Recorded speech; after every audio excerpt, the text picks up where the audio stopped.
Happy Monday. Welcome back to Retake the Week. It's been quiet, actually. Most of what's been happening has been, of course, the end of year, start of the new one, type of bollocks. Obviously, last week we did Retake the Year. That lasted a few minutes. Quite a few Yeah, minutes. a few And minutes we had to cut it short, honestly, just because we didn't have time to get into everything. because we were hungry. So, also, yes. But we have certain things we need to finish off from last week for the yearly awards, yearly achievements, yearly stuff. Then we have a huge amount of roster moves to actually discuss, break down, and even some to speculate, because I feel like we kind of need to have that conversation in terms of who should and shouldn't be making these changes, what kind of moves we'd want to see. Because it's all well and good reviewing on what actually happens, but we want to have a little more sort of theory discussed. So yeah, that's going to be the show today. We're going to start off with the part of the show we always start off with, just thanking the members who make this show possible. I was working on getting every member's name on screen, and I was like, damn, that would be really difficult to have all the members on this screen. So I was considering creating a third tier, because currently there's only two tiers of membership. Creating a third tier slightly in the middle, just to see if anyone would be willing to pay for that perk, just to limit the number, because fitting 68 names on this screen is rather tough. But yes, members get access to the King's Court interviews, one hopefully coming in the next 2 weeks, if logistics don't screw me over again like they did last week. God damn. I'll get into why that was when I think I actually finally do get that one made. But yeah, you get access to the BTS, which we just ran this morning for about half an hour, and of course, all VODs that are not actual shows. So any live streams I do, there will be a live stream this coming weekend, as I will be in London, not in Belgrade, for a variety of very frustrating reasons. So expect some bonus content instead. I think I'm going to be doing a massive sort of prospects session, but also doing some tier listing, some complaining, some live, just some live content. So be sure to tune in live or be a member and watch it at your leisure. Quack, busy 7 days. How have you been? Well, it's been busy. It's been New Year's. It's been Christmas. It's been all of this stuff, which is fun. But it's a lot of stuff that gotta happen, you know. So that's yeah. No, work's been fine. Read my articles. Nothing big. I think the biggest thing I wrote this week was actually very small. It was one sentence. But it was the first sort of official, credible report of Sierra going to 100 Thieves. But since Gromov had already leaked it, I didn't want to look like an ass and make like a big like sources thing because he already leaked the roster, which seems to be the correct one. So I just put it in as a side note. No, nothing big to promo. Read my stuff as always. Follow me on Twitter, all of it. Yeah, especially if that stuff is in English. Fyro, welcome back to the King's Court, or welcome to, I forget, just a familiar name I think from around the channel. But look, our first real thing to discuss this week is technically an event. There has been something played. Someone has been playing Counter-Strike, and of course, it's the off season. No one really cares, but Fragadelphia is still running. We are of course talking about Frag Miami. A lovely bit of graphic work there to get us back into the new year. Just to be honest, hard to find a good logo for them.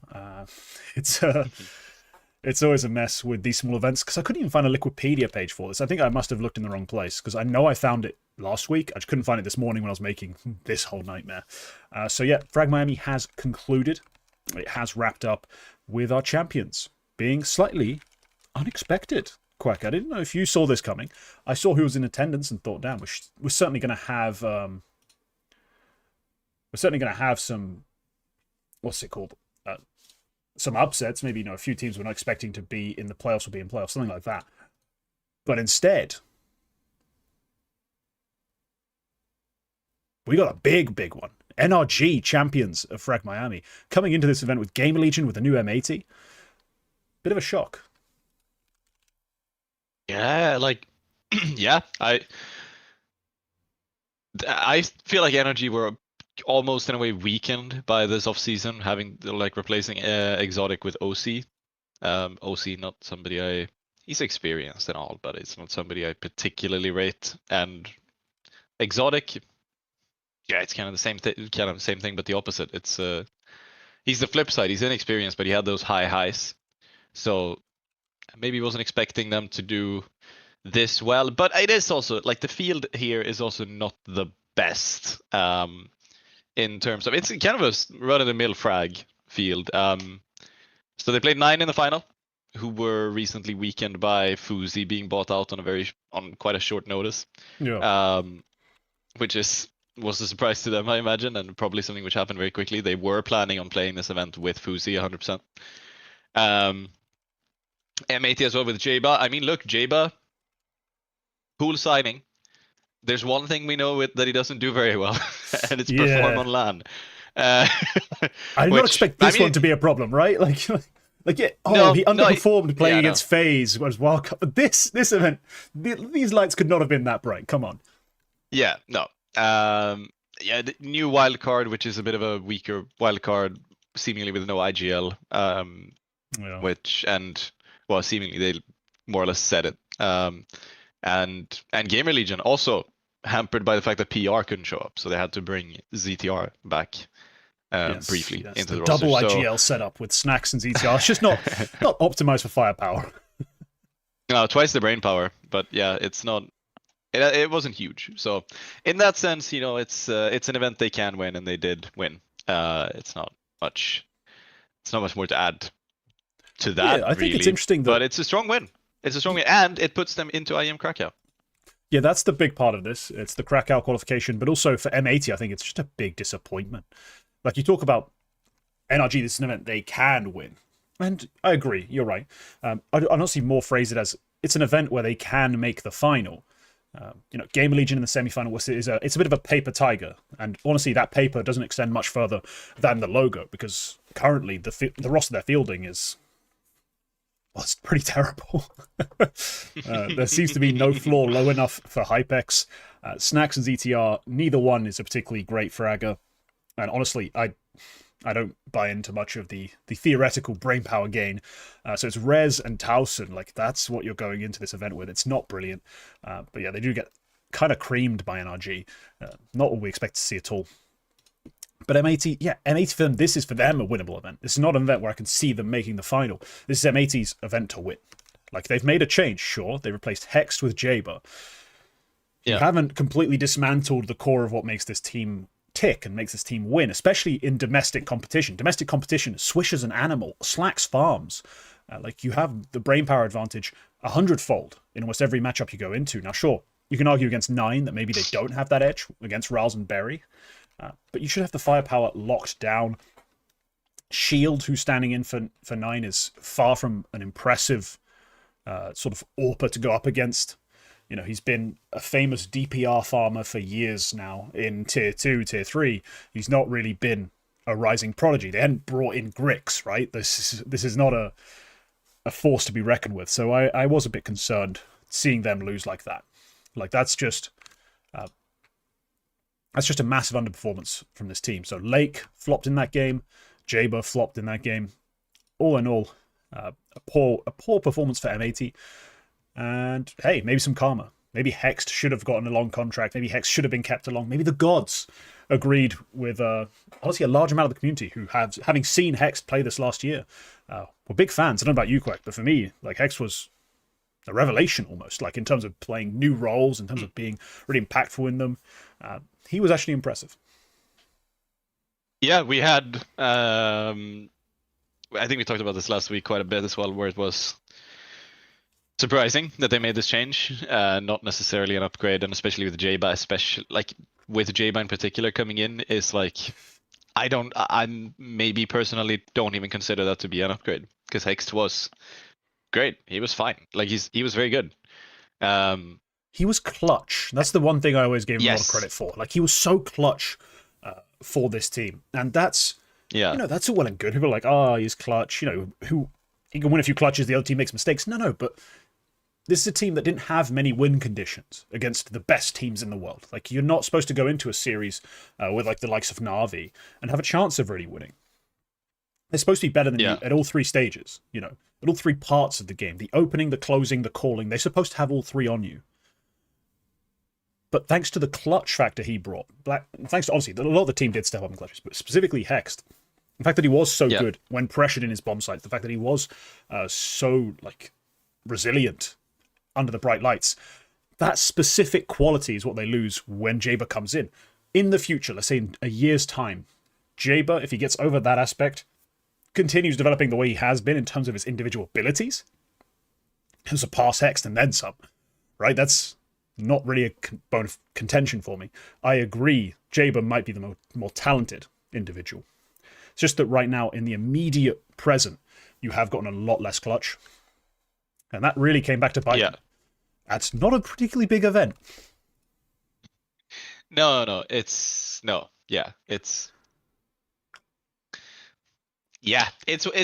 they should win. They should win it for sure, and it's yeah. I can't really add much more. They should win these events. We have a couple of these now coming up, and similar ones as well. There's any competition is not always the most interesting, but we do have Flom's thing soon, I think, which is a little bit interesting, I think. Elaborate, yes. Flom's thing. Next week, Flom is hosting a LAN, and M80 and Energy are going to be there as well. It was a VRS invite LAN, so they actually accepted an invitation to be there rather than just open sign up. Yeah, it's a LAN in Las Vegas basically with a $30,000 prize pool, and M80 Energy. Yeah. This was announced sometime in the fall, and it was like he did like a video walking through the venue and stuff, and it was actually pretty cool. I liked it. But now M80 Energy, Marsborn, Voka, Skin Rave, Boss, and then 2 teams I don't care about. So Okay. that's another one. Like, if they don't win there, then I think they do have a problem. Like, if Energy wins that one as well, then I think M80 might genuinely have a problem that they need to resolve if they want to compete locally in NA. Because this is another one that I think they should win. So yeah, there's some interesting stories that kind of get overlooked in our conversation. A player that I've just realized I think would make a pretty good prospect of the week. I put in there as an option. I'll put him alongside the one I currently have, actually. Koala of Sharks. Like, actually insane. The performances he put out. Like, firstly, leads the team in ratings. They 2-0 wildcard. And then lose to Game Legion, who kind of flops in that game. Then rematches with wildcard. They lose both games in OT. But he still drops to 134.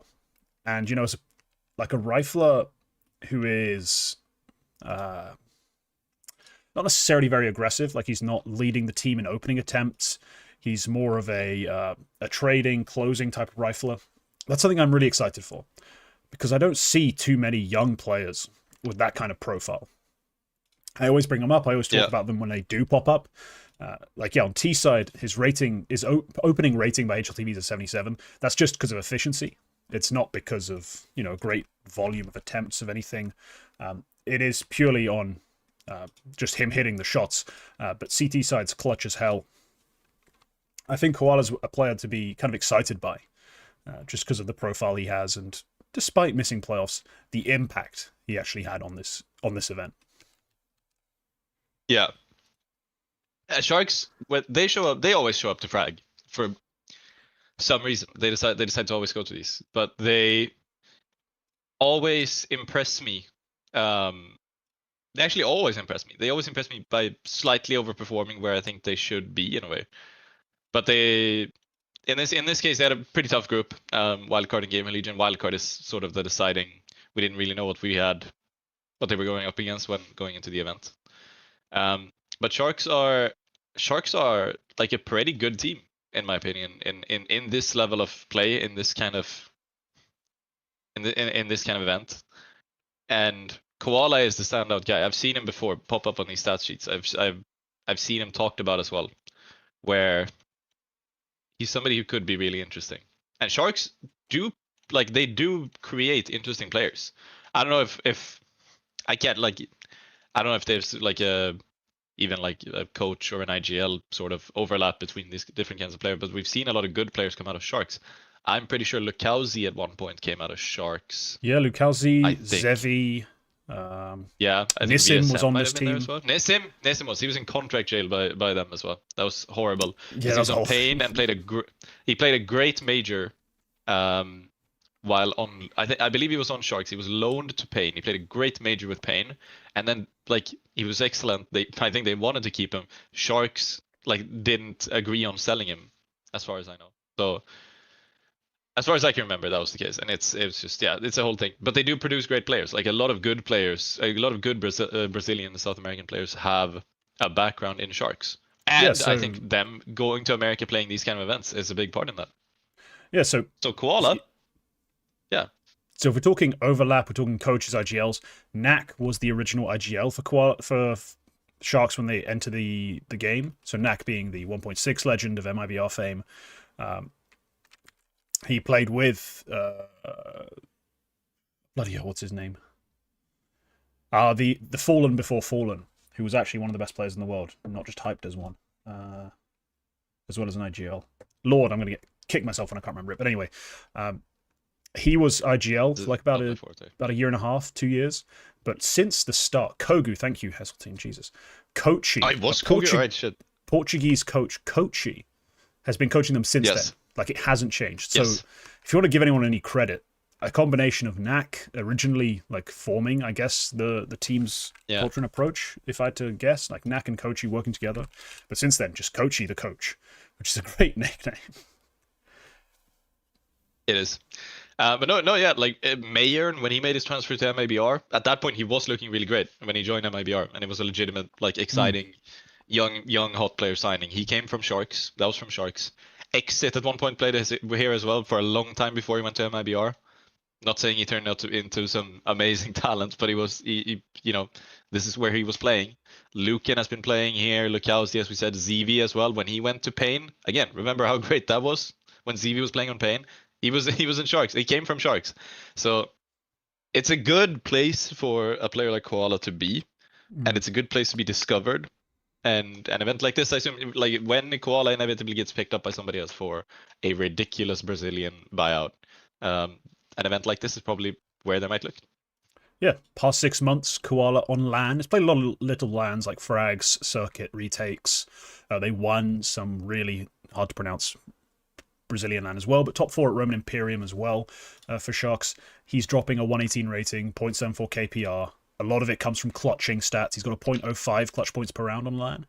Like, there's something to this kid. Like, I can see someone actually taking the risk, paying that buyout, just because of that kind of thing. You know, plays a lot of LANs. Yeah. Is clutch as hell at those LANs. Great firepower. That's the kind of profile you'd be okay paying 100 to 250k for, even if it is an unproven 20-year-old. So, yeah, keep an eye on Koala. Let's move on. I think we got pretty much every little bit of juice we could out of Frag Miami, given the nature of the event and the size of the teams in attendance. And let's move on to something we didn't do last week. So last week you may have noticed an absence of cock. Usually there's some cock on Retake the Week. And we don't just mean, the guy across from me. Cock of the Year. It's going to say week down there, but we're doing Cock of the Year.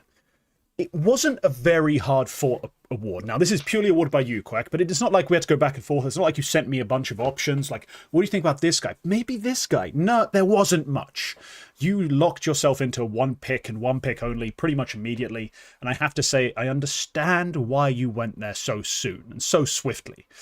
Quacker, do the honors. Who is the Cock of the Year? Do we have any guesses in the room? Do we have anybody who wants to take a stab at this? Is there anybody who might have a thought, who might be Cock of the Year 2025? But as the award of the biggest idiot on Counter-Strike social media, according to me, in 2025. All the money goes to Hasseltine in chat because it is Kassad, and it's actually no money because this was a 1.001x bet. This is it's obvious. It's Kassad. He has had such a volume of shit takes in Counter-Strike in this year that it's astounding, to be honest. And I mean, he deserves all the cocks. He deserves all the cocks for this. And congratulations, Kassad, for being Cock of the Year, being awarded the Coq d'Or. What is cock in French? Coq d'Or. The golden cock. the Academy Award for cockery, and Yeah, prize to be delivered soon. If you could start get into my DMs, we'll send you the prize. It is a pink mouse, but you know, it's worth like 50 quid. So it's actually the pink cock. Yeah. Oh god. All right. Yeah. No. Yeah. You know the highlights. You know it's the pink mouse. It's all the stuff that we've been going through all year. There's a reason why he is still the only multiple week mention in Cock of the Week history. Because he's the only guy who just eternally shows up all the time. So yeah, congratulations on being awarded the golden cock or the pink cock. And you really have earned it. You have really earned it this year. Yeah, so it seems it's a conscious decision from Kassad, not necessarily to decide to have inflammatory opinions associated with himself, but rather just tweet whatever comes into his mind with zero actual sort of like filtering, processing, nothing like that. And yeah, in some ways, the Zywoo of cockery, you know, it just looks easy to him. It's like he's not really tried that hard. Easy. It's just him, you know. Yeah. He just has this way with his opinions, and sometimes I think I find him. He can have some decent takes when it comes to some specific Counter-Strike teams and players. You know, when it comes to teams, he's neutral about. Let's put it that way. He can sometimes have some good takes, but he's also incredibly ridiculous in a lot of ways, and that's what earned him this award. Like it's the mice take, it's the Makaze take, which wasn't actually on Cock of the Week, and it wasn't actually on Twitter, but it was hilariously bad. If there's a number of different places and times where he has impressed us with his inability to read the room, or how do I put this?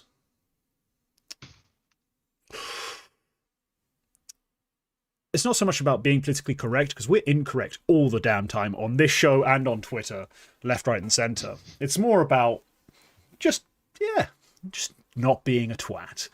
And he's remained unchallenged and undefeated all year, pretty much. Well, all year. I think he was a bit of a Furia type year. You know, second half of the year, put up some absolute bangers. Before then, wasn't quite finding his groove. But the right interaction with the right sort of inputs, it got him there. Some championship stuff. Yeah, I have an excellent post here. This is a Kassad 2026 bingo, which I do intend to fill out in 2026. Do you want to hear what the squares are on this bingo board? Oh god, yeah. And I think we can take off a couple of these already. So the first one is less than 4 words. That is a classic Kassad staple, just saying. Usually he tries to call the grand final of a big event where he says something like Falcons in 3, which is usually incorrect. So in 2025, non-Thorin retweet happens. Yeah, I think we can take that off. Red pill grifting, hating on women, received threat/hate. Kosovo J Serbia. This is that's something I never thought would ever be said out loud on this show. Just wait until he starts tweeting about geopolitics. As he said. No, there's a bunch of funny tweet. I won't take that off, to be honest. X.org isn't serious. Shit CS take, nothing burger. Yeah, I'm gonna. This is gonna be fun. This is gonna be fun, and I'm gonna start taking this off after the show. Yeah, not gonna lie. Some of these are terrible. Like, and some of these are just entirely, truly him. Like, he does have some funny ones. I'm not gonna lie. Like, sometimes it is funny, especially when it is, when it does, like, some tweets that match some of the other things on this. Like, some of his playground insults are funny. Sometimes his red pill grifting is funny. Like, it is funny. It is funny. Like, insulting people on the basis of the color of their mice and peripherals in general is funny. But yeah, the doxing that he did this year was so ridiculous. Yeah, I had almost actually forgot that one entirely. Like, extremely funny. Extremely funny. Just for that alone, that might be cock of the year. Yeah, a beautiful performance, honestly. It's one of those years Yeah. where you just We sit may- back and you think, when will we ever get the chance to see this again? Like, you don't. Can we get the real MVP for this one? We might never Okay. see the likes of this ever again. Where is the fucking thing? It's hidden somewhere in here. Oh, there it is. Okay, Cassard. You the real MVP. You are the real MVP. That is true. That is true. Yes. We may never see the likes of this performance again. There may never be a bigger cock in history. Now, don't take that the wrong way, Cassard. Don't take that the wrong way. But all right, yeah, that's cock of the year. It could only have gone one way. Because we had a lot of people receive cock of the week, right? Like a lot of people. Yeah. Mostly it's a new person every week. Sometimes it's random HLTV posts that you talk about, which I'm just like, yeah, these are tame as hell. Like it's either obvious rage bait. Sometimes it's just obvious rage bait, but sometimes it is just a terrible take. And other times it's like, someone on Twitter, usually Russian, doing some annoying shit. Like, honestly, the runner-up, if we had to go pick one, it might be CS2 News. Like, whoever that is, CS2 News deserves a shout-out. Like, in terms of honorable/dishonorable mentions for cock of the year, CS2 News have really had a stinker when it comes to journalistic ethics, copyright and IP infringement. Like, they are impressively misrun and mismanaged and just grimy. Don't understand why people still interact with those tweets at all, but whatever. Here we are. No, honorable mention, Pecker of the year for CS News. Little Pecker. Yeah, Little Pecker. Okay, let's move on. Something else we also didn't have time for last week was Retake Games. Don't know if you noticed. We didn't play any games last week, despite it being the end of the year, despite being a big celebration. So let's talk Retake Games. Quack, you've got something ready for me, I believe. I do. I have a hot or cold. This is the game that we usually play, which I think is the most fun. You get 15 guesses at which team or player I'm thinking about. And for each guess you give, I will give you a number 0 to 100, depending on how close you are. So you have to pick my brain, and you have to figure out, which team or which player am I thinking of, based on how closely I connect these two concepts in my mind. And avid viewers of the show, you can make a little neural network of the values I give, and maybe one day you'll have a Quack AI, Quack GPT. God, nobody wants that. What's your first guess? All right, let's open this up with 2025 Player of the Year.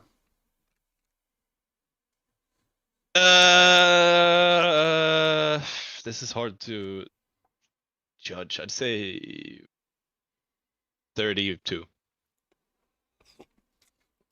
32, so not irrelevant to the conversation entirely. Could be org, could be player. But I think we've knocked out any team outside the top 10 entirely. So goodbye to any of you lot. Okay, I'm going to follow it up by, let's take some nationalities. Let's go with this then instead, actually, not nationalities. English-speaking roster. Now, I'm going to have to give you a 32 again. 32 again? What's a part-time English-speaking roster? Maybe this is an individual who spent some of their career on English-speaking rosters, although primarily not, and probably not recently. You usually bias towards modernity. So I'm probably going to eliminate... Some recency bias a lot of the time, yeah. So I probably eliminate... Yeah, just goodbye mouz. FaZe, there's some individuals on here that are interesting. Like, Carrigan has a good amount of his career not speaking English, but so much more of it is speaking English. Jacob, way more Polish than English so far. I'll keep them alive. I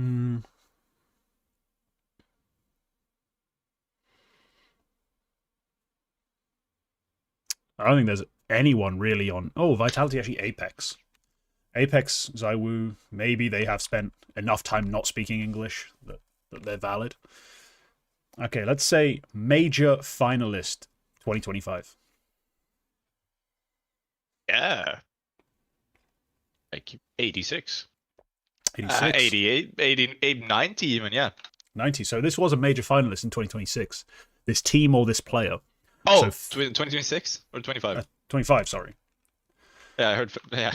Yeah, I might have Also, said yeah. 6. It's weird. We're still in that weird period where I'm not really sure where my head's at, where the year is, you know? So goodbye Furia, goodbye Falcons.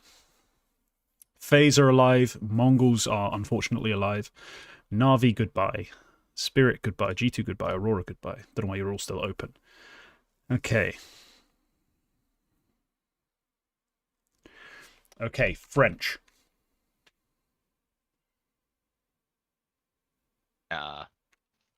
2. Okay, goodbye Vitality. Yeah, you really narrowed it down with major finalists, yeah. Yeah, that's why I did it. I was looking at the options here. I was like, how do I eliminate a bunch of people? And I understand by major performance where I'm at roughly. Yeah. So I'm going to say next the Mongols. Yeah, 98. 98. So we're definitely on the Mongols. 32 for English-speaking roster. Where would that have even come from for the Mongols? Having played a bunch of English-speaking rosters still seems generous. Now, this is some weird meme about Senzu. Like, his next team will definitely be English-speaking, and that's where you've gone with this in your head. That it's a Senzu pick on that basis. Okay, I'm going to ask one more question to narrow it down, then I'll start shooting guesses at players, because I think that's more interesting. Let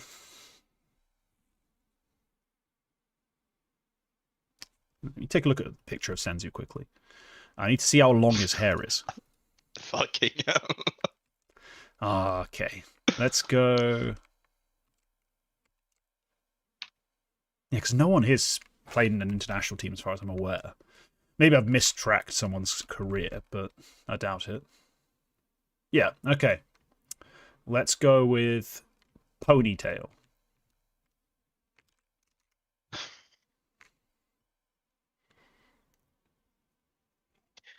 Like a 26. Okay, so not 910. Probably not Senzu. He's got pretty long hair. Maybe like a 30. Yeah. All right, let's fire off the guesses. I've got loads of questions in reserve, I assume. Mm-hmm. Let's go Mazzinho. No, you get like a 97 for Mazzinho. Techno. Yeah, probably a 97 as well. Blitz. How is this not it? 97. How?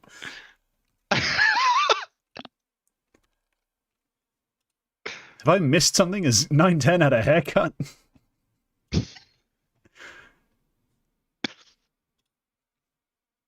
No, he's got long as fuck hair still. Senzu? Yes, correct. You have not been keeping up with this week's news. I haven't at all. This week's big news: Senzu is looking to be sold, and it will be to an international team. He will be playing internationally when he transfers away from Mongols. Really? English-speaking roster 30-something for Senzu, despite having not played on one yet. This week's big news is Senzu fuck. plus English-speaking roster. I think that connection is a 32. That's absurd. But yeah. I think what threw you off the most was Ponytail, to be honest. But it's I've seen him rock one, but not. It's not 910 is the Ponytail guy, so I went a bit weaker. But I've seen him rock one, for sure. Robbed. Oh, and actually, yeah, Senzu did play with NKT, which probably was English speaking. Yeah, that's the part of history I probably forgot. Like, yeah, I didn't even think about you didn't that. make that connection, so you don't get credit. No, but now my 32 is even more valid. Yeah, 2025 Player of the Year, 32. There's players who are closer, but he's not upper 50% in terms of he's gonna. Yeah, be. No, I mean over 50%. He has to be in the top 10, right? Like that's fine. Yeah. English speaking roster 32. Yeah, major finalist 2025 90. He was a finalist. He was not one of the recurring finalists, which we had 5 of them. But no, yeah, he's not French, so that was a 2. Could have been a 1. Certainly not French. Very much associated with the Mongols. He's rocked a Ponytail in the past. and then the rest of them are just teammates of his. So that's obviously a strong connection as well. Uh, yeah, strong performance. I was hoping you would go either international roster or opping, because both of those ways I would have put a pretty strong number like I did, because that's He's the big news of this week. his I'm open to AWPing pissed me off an insane amount. I was just like, no, Yeah. do not. Yeah. It was so bad. Please. We can actually move into this, because the next thing we do have is literally the shuffle and the Mongos, and we can start by talking about Senzu, because the interesting thing about this as well is that he hasn't said publicly, "Hey guys, I'm open to opping." This is HLTV have heard from like sources that as he is listening to offers and as he's like trying to gather interests, his agents are trying to find him a new team. Part of what it sounds like when HLTV finds that out from sources, what I think is, okay, so the agent has like actively said, if you need an opper, you can sign Senzu. That's what happens. It's not just it's something they might be actively not. He hasn't fully transitioned to opping, but it's something they're like actively pursuing, which is a bit more than like seeing a tier 2 player put out a tweet saying I can actually op as well, looking for a team. So that I do find pretty interesting. But yeah, that's the big news. Senzu is looking to be sold. That was a report from HLTV. And yeah, they are on the case. It's always some mid as fuck player as well who's like, I'm looking for team, open to, support, entry, AWPing, IGL. Like IGL. You can barely do one of these things well from what I've seen. Please chill. Yeah. But no, that's usually how it is. I'm not a big fan of the Senzu warp thing. I wasn't a big fan prior to B-Trams posting his numbers. I'm not a big fan afterwards. Like, this is just not what he's been. Like, he's not been an AWPer. He's not been successful with an AWP in his hands at all. So I'm worried about this this proposed transition that he's putting out there. As far as an individual player, pretty damn strong. He's been a very prolific playmaker, I guess, is the way I'd put it, for the Mongols. As one of the few players on the team, it feels like he has freedom in the most literal sense. Like, he gets to go and try and make plays. He gets to try and make things happen. I think Senzu is pretty decent. I just worry for him if there's really a project that will want to take the risk on him if he's in this headspace, Like, if he's talking about AWPing and shit, and you're like, we've just watched you play a full year, AWP poorly, playmake pretty well as a rifler, like, not opening necessarily, but finding little spots and moments, obviously, to be a bit more aggressive, but generally, like, trading out, closing, being just a star rifle.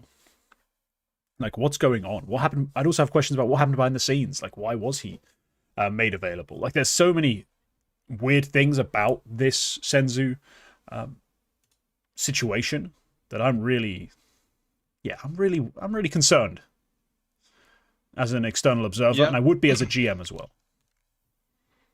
He's tried out the op role as a primary opper on at least one of his past teams, which was the Shine, just before he joined the Mongols the first time, because he did play twice with the Mongols. This is a weird thing about Senzu's career, but he tried it on. He wasn't particularly good. He was a 1.01 or something in what 6 maps on HLTV. It's we've seen him use it, and I've seen some people. I think he is the most prolific second opper in 2025. I think that's sort of. No, I think he's behind Fallen still. Yes, he might be, and I assume in terms of usage, Rops might be up there as well. But yeah, he's up there as one of the more prolific AWP users in the rifle crowd in top level CS in 2025. So, I'm just trying to see. I'll give a small bit of credit for that, because there's some players who probably would say I can transition to AWP having never used it, but it doesn't look good. Like, the numbers don't look particularly good. I hope if and when he does get transferred, I do hope he rifles instead. If for nothing else, he's just too good of a rifler to be wasted playing the op. You know, it's like it's like when NIP did that thing. Yeah, Res probably could be a serviceable opper if you played with him long enough. But you're also losing at that point, probably in his prime, one of the like a very good rifler who could play on the rifle very well. Is it really worth making the op transition in that case? In Senzu's case, I don't think it is. So yeah, I'd much rather see him rifle. Where do you think he might end up if they're open to transferring him? It's a bit late in the transfer season. It's a bit late, but there's a few teams where you look at, you're like, I could take a risk on a star player, because it is a bit of a risk. You know, he's not played much international. Even if he was on MKT, they weren't exactly, you know, it wasn't a Dutch, a Sweden, a German walk into the room, the English perfect, nothing happens. Like, it's substantially worse than that. So I'm a little concerned as far as like the top level prospects not being there. Like, you know, there's no world where, for example, if this time last year, mouz make the move, you know, mouz bring him in instead of where they have Spinks, they'd have Senzu. Like, they wouldn't take that move if they're a team in a similar spot. Yeah. Obviously, he's not moving to FaZe. Like, who are you going to replace? Twist, Frozen?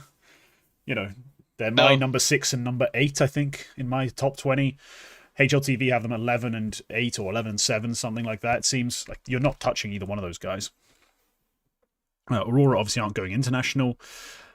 Then you're sliding down. Astralis, we know the rumors. They're not paying that kind of buyout. Yeah.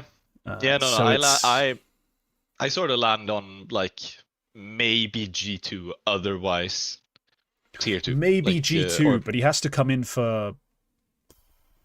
It's awkward because I want him... You know, you want him kind of freestyle, loose, and that's like... Are you replacing Matisse with him? Some would say. Yeah, some would say. Some are wrong. Like, that's not a move I make right now. Like, I just don't see the value in it. What I have problems with in G2 is my coach IGL haven't figured out a way to use my hard entry properly. He's taking 30+ attempts, mostly fucking flashed by the enemy team, not his own, and not succeeding. I'd be concerned. I don't need a different guy trading and closing and freestyling out of fucking, you know, A on Boiler on A in front. I don't need that guy to be replaced. That guy's not the problem. That's not where my key issue is. The key issue is the guy in Banana taking 35 fucking deaths every game. So I wouldn't see him on G2. Not for Heavy God, not for Matisse, and straight up for mouz is the most viable solution. If you truly believe it's a mouz issue, you put him in for mouz, you take Matisse into the hard entry roles. But I don't really vibe with it either. So I'm looking at Liquid, putting him in there for Nerds. That works. You know, Nerds was pretty low volume when Elige came in terms of his opening attempts, in terms of all that stuff. He was slower paced. He was a bit different. I think that makes him North American as well on VRS. Yeah. It does straight up, pretty much. It gives him the option. I could see him on Passion UA, honestly. Like, I think it's too soon after they built this team. I think they want to stick it out. They're not going to do it. But I'm talking about I think a team where the role makes sense. Like, eventually you could see him taking a spot on that team, but not really right now. And after that, we're scraping. You know, we're really scraping. BC game? I mean, BC fucking game? Like, it's just a weird place. And yeah, Shale, I kind of agree with you on that. If they had done the transfer listing earlier, maybe there's a Falcons, like a top 10 team, who would have gone, what if we signed this guy and then we have this guy who's like playing kind of roles, but is super, super good. Or we bring him in instead of Kixan and we finally trigger the Nico IGL clause. You know, we try something like that. Maybe someone takes the risk. But because we're only hearing about rumors now, who the hell is even going to take this risk? mouz for Jimmy? Like, come on. I think what ends up happening is that Senzu sits on the bench, and whoever is the team that inevitably make a bit of a knee-jerk reaction roster moves in the midpoint of the season is going to try to get Senzu. and then Yeah, you're it gonna try to depends. put 'em Like in. if we do have Yeah. the mouse situation, right, where it's like we flopped this event, and coming into this big event, we want to have a better chance. We want to have a better roster. We need Yeah. to fix this core issue. Then yeah, you make the move. Maybe maybe that is just Spinks gets benched on mouse after one event. So Yeah. there's a non-zero chance that happens to him. I don't think it will. I did just But yeah. If I'm gonna make a call, and I did just realize we forgot about doing start of the year predictions. Ooh, yes, last we week, did and need forgot to put it predictions. in now. But if I'm gonna make a call around this, I will say Senzu is gonna play the next major in Cologne. He might not do it. Like he might do it as a substitute. He might not do it as like a. He's gonna do it as a transfer, I think, and I don't think he's gonna do it. He won't have a sticker, so to speak. Okay, I've just realized we can do the predictions right now because I've put in the timestamp. Yes, Senzu is a separate conversation. Yeah. Let's firstly, do you remember our predictions from the last Retake the Year? Like what we said coming into this year would happen. So yeah, talk us through that whilst the Eternal Shuffle magically disappears and nothing is there to replace it for a second. This is the predictions, review, and renew segment of the show. Yes. Yeah, what did we come up with last year? At the start of 2025, you were so tame. This was such a tame prediction. You said Navi will not win another big event with this roster after April. And I said it all at made the time, sense I to think me that at the time. I said at the time, like, yeah, I agree. I think it's obvious. That's not a bold prediction, exactly, because we did try to go bold. And you were obviously correct. Navi haven't won anything this year. And they also, the thing that they did after a roster change. You did say specifically with that exact 5 in the episode as well. So you were correct. You were very far from being incorrect. There's a good reason for it, which is at the time, obviously, they had just made a bunch of grand finals. Everyone else had made a bunch of moves. Like, it wasn't like I just made that prediction for no reason. Like, yeah, sure, it's easy at the end of the year to be like, Navi, win something, pish posh, what an idiot. That's not a prediction. It was easy for me at the time as well.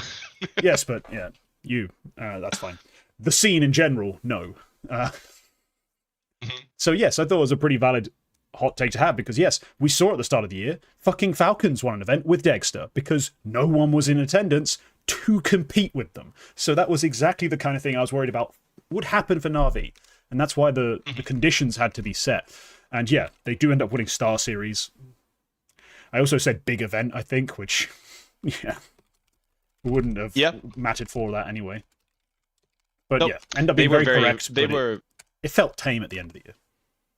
They were close and still far away from winning an event because each of the spring season big events they played, they were in playoffs, but they never made a grand final. And I never felt that they were a serious contender for winning any of those events. I remember when Astana came around, after making playoffs in Melbourne, Lisbon, Pro League, Katowice, and Blast Bounty. When Astana came around, I remember I said, this is the event where Navi need to show up and they need to prove something, otherwise they have to make a roster change. I remember saying that on the show. And now that I'm looking at it, I'm kind of like, actually, no, sorry, they missed playoffs in Melbourne. I forgot they do the top 6 thing. But yeah, now I'm looking back and I'm like, why did I say that? Because they were making playoffs, but they were, yeah, it was not particularly close. My prediction was significantly bolder, which I receive a lot of bonus points for. You don't get bonus points for your bolder predictions missing. That's not how this works. This is like saying so my bet was 150 to 1. So the fact that I missed it whilst your 1-to-1 bet hit means mine returns me more money. No, you lost. You just lost. Like, you just missed. It doesn't matter how wide the chasm is. If you didn't clear it, I still fucking live. You die. Even though I only jumped across a puddle. Like, you're still missed. Yep. My prediction was rooted very much in Wildcard being amazing at the end of 2024. Liquid building a roster that was actually kind of stacked, to be honest. When Nerds was coming in, I was like, all right, and then all that. My prediction was that 2 NA teams would be in the playoffs of the Austin Major, which would have meant Liquid +1 most likely, unless Complexity were going to do something wild. Yeah, that did not happen. We had 0 North American teams in the Austin Major playoffs. We actually had 0 North American teams in the Austin Major win a match in the final Swiss stage. Liquid went to 0-3. It's rough. It's rough in the end. Yeah. Yeah. Well, they got a rough draw as well. You know, they played. You know, I get that you lose the best of 1-2 invasion, but then you have to play Mongols, and then in the knockout game you play mouz. You know, if that doesn't happen, I think they're in the playoffs. Big if. Big goddamn if. So no, yeah, this year went about as terribly as it could have for North America in a lot of ways. We saw the complexity org having to shut down, Passion USA forming eventually and trying to make their way back into real relevance, Liquid going through 2 different periods of poor. Like, sure, we had the Twists sort of carry that got them a couple playoff appearances. Right. But in general, they were not very good, not very productive. The roles didn't make a lot of sense. They had, of course, the all-time low loss to VP Prodigy, where the best player on the server was some 18-year-old no one ever heard of. It was appalling from them. So the wrong year to have jumped in the North America boat, like that was pretty bad. Yeah, they had 2 rosters in the spring season. The one that existed when I made the prediction was JKS, NAF, Nerds, Twists, and Ultimate, which was obviously 0 openers and all that. But it was the Nerds stacked. fake opener. Right, come on. Nerds tries sometimes when there's no other option. He's technically first.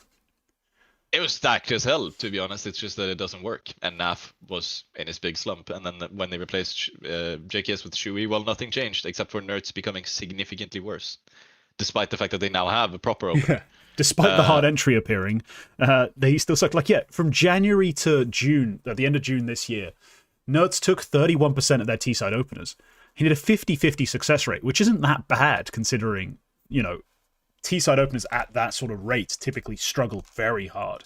It's just that his CT sides were abysmal, and even though his T-sides are competitive, they're not terrible. The entire team was just having some of their worst career form around him. NAF obviously went through that sort of period where we were talking about him potentially needing to be cut because he was massively underperforming. Ultimate has just never come back to his original form. It was Twists and a prayer, and it was ugly for a long, long time. Yeah. The first roster, actually, they played 40 maps, Twists on 116, Nerds on 112, to be honest. Fine. It's mostly group stages, but still. And then the rest are hovering around 1.0, Ultimate, NAF, and JKS. Shui comes in, takes all the hard entry and stuff. He gets a 0.90. That's acceptable. Ultimate, more or less unchanged, around 1.0. NAF, 0.84 at the end of the spring season. And then Nerds goes from a 112 to a 1.0. Fucking damn. That's, I was wrong there. I had, at the time, around New Year's after 2024, I felt that Wildcard were on a huge rise. And like so many other things in 2025, it was ruined by AI. And it didn't end up working out. But I to be honest, looking back, I still see where I was coming from. Because Wildcard were strong, and it looked like they were improving. Yeah, and Liquid were trying things, as always. But yeah. Yeah, Wildcard had a few moments in 2024, and you saw the potential. You're like, Stanislaw's been calling a really strong game. Fuzi as a playmaker was really impressive. Jabe as a rising talent was still seeing what he can develop into. Maybe if he sorts himself out in terms of the big stage moments or the bright lights, the high pressure moments. Yeah. 100%. You weren't off base really to be making that prediction. It's bold, but it wasn't fueled by pure fairy dust and crack pipe hits. Like it had some validity to it. You did miss. But I did miss. That's the review portion of the predictions review and renew. We got to make predictions now. So I've got 2 right now. One of which is a lot easier to resolve than the other. So I thought I could start with it just straight up. Just make this quick prediction, get it done with, and then we'll move on. Okay? I believe I'll give myself a bit of a window because it's a very specific prediction. By the end of April, let's go with April, Senzu will be on Navi. Specifically Navi. I'm only right if he ends up on Navi. Just quite simply, because you can put him in there for Imma straight up. And I'm like, fuck, why didn't I see that whilst we were discussing it? That's exactly where he should be. And he will be there, because I believe Blade will finally realize he'll take his head out of the Matrix, his own ass, and he will look at the roster and be like, who do I trust to win a duel? Makaze? Yep. Let's check. Yep. Wonderful. Yep. Check. Alexi B? I clearly do, because I give him all these entry responsibilities when I'm taking map control. So, yep. Alexi B. Yep. Bit? Of course, man. My child. Bit. Yeah. Immer? Well, if I give him 3 flashbangs and someone to trade, he can get a double kill. Yeah, never mind. I should probably make an upgrade at that position. And yeah, so I see it specifically to Navi. Specifically, fuck it, I'll throw it in there. If he comes in and replaces Makaze, I was wrong. He's coming in for Immer before the end of the first season on Navi. Right. Now, okay, the flip side here. Did you actually say for Emma? Is that part of your prediction? Lock it in for Immer. Lock it in for Emma. All right. That's when you go, breaking! He's coming in for Makaze. Like, fuck! Well, this was a fake rumor, but it led to a lot of discussion, which I think it's the fake rumor is rooted in something that people might see happening. Okay. They were saying cut Alexi B, make Emma the IGL, and put Senzu. So why do people hate winning? Oh yeah. Like, what does that gain you? What do you gain from making the move in that specific combination? Like, you lose your IGL, who's shown himself to be world class on this team. You replace him with a guy who's going to need Imma's roles. You put Imma in the Alexi roles, which he's not necessarily going to play at any extra firepower. What has been gained? I don't understand. If anything, I think you've just lost vital firepower by making, or not firepower, vital decision making and leadership by making Imma your caller, and that's it. You may have a marginal, you have a firepower upgrade in the sense you have Senzu where Imma was, but I don't think it's worth it. I'd rather keep Alexi and just put Senzu in that sort of trader lurk closer spot. Like, that makes way more sense to me. Yeah, it does. It does. I like this prediction. It's bold. It's specific. Yeah, it's not unrealistic. Yeah, I like it. My other one's got a little more leeway, like a little more room. Yeah. But this one has to be exactly that. Yep.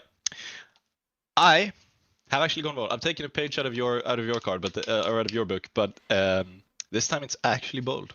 It's actually bold. Vitality don't win a single event in the 2026 spring season. Okay. Okay. Now, yes, I could just laugh. Tell me, where and why? Like, how does this work? Why are they bad? What's going wrong? I'm hearing a lot about how hard they worked during the fall season, because I've listened to Apex and I've heard his interviews and I've read everything he said around the Budapest Major and everything before winning, after winning, and trying to pick their brains, sort of what's going on. And I'm hearing so much about how hard they worked during the fall season, and I'm kind of looking at, okay, but you still lost. They still lost the grand final to Vitality, I believe. Vitality lost to Vitality. Sorry, to Furia. Yeah, I'm pretty sure. Okay, so you still lost the grand final to Furia despite working so hard. Okay, maybe that's a bit of a stagnation, maybe, but you did win Budapest. That's great, good work. Okay, after that, all I could hear was how exhausting 2025 has been, and how much you're looking forward to the break. How much, it's been one of the toughest years you've ever worked on. How many hours you've put in. How, when somebody asks you, you said, I'm probably not going to play another 5 years. I assume I'll play 1 or 2 more years, is what Apex says. When I'm hearing those things, I think, okay, so they sound kind of spent to me. Yeah. This is purely like a mental thing, but it sounds to me, okay, you might just be kind of not done, but like you might be kind of like you've squeezed the last drop out of this roster, in a way, is what it kind of sounds like to me. And I know it's bold. They are the best team in the world right now. I don't think they're unchallenged. I think come Blast Bounty, I think they they can absolutely be challenged by a team like a Fury or a Falcons, maybe even a mouz if it's not a grand final. Maybe it's a studio event as well. um, there's a spirit, of course, with Zontix and Magix coming in with 10 years still. I think they could absolutely be challenged by something like that. So I think it's also something if they start losing, if they start the year by, let's say they don't win Bounty, they don't win Krakow. Let's say that happens. Maybe they don't even make a grand final. I think they might reel from that and just it might not work out for them at all. And I'm pretty sure that we don't know a lot of the events. We don't really know who's going just yet. The ranking is going to be decided tonight, for a lot of these. But what I'm hearing is that the PGL events that are happening will have better turnout. Like we won't have this thing where like, oh, only Spirit showed up to this PGL Cluj Napoca. So I don't think they can necessarily get like a free win either, because all the events they go to are going to be stacked. And then comes the major. We'll see what happens. But I'd be. That's what I'm taking. I think, yes, as Hasseltine says, the hunger won't be as potent. I don't think they're as hungry. I think at this point is when they let off the gas. And it's also the fact, I don't necessarily think they look bad either, but it's like, I don't think this Vitality roster at any point in 2025 lost to anybody other than themselves. At all. I think every single game, every single event they lost to themselves. And they lost to they lost to themselves basically. And that that's gonna happen if you let off the gas. That's gonna happen if they feel like they're too happy with their 2025. So yeah, I could see this happening. I'm gonna say it's gonna happen, and that's gonna be my bold prediction.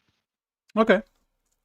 You know what? From you specifically, that's a valid take to make. If anyone else, especially like little fucks who've come out and put tweets out or said how if you choose anyone but Xtaz as coach of the year, overthinking it, mate. Hawker, specifically you. But also anyone else who's had that kind of opinion where it's so obviously, okay, they better win events coming into next. Because this is the coach's job at this point. If he can't motivate those players to give a shit in 2026, to defend their legacy, I was right. Fourth was generous, actually. Like that's a ridiculous sort of thing to claim if you did have X as your coach of the year. Now you didn't, so I'll allow it. But on topic, yeah, it's gonna be tough to get up. Hell, it's gonna be tough to motivate yourself after the first season they had going to the second season. That's why, even though he said we worked so hard, it sure does feel like work. Yeah. In that conversation, in that context, it feels like work. I don't think it did during spring, did it?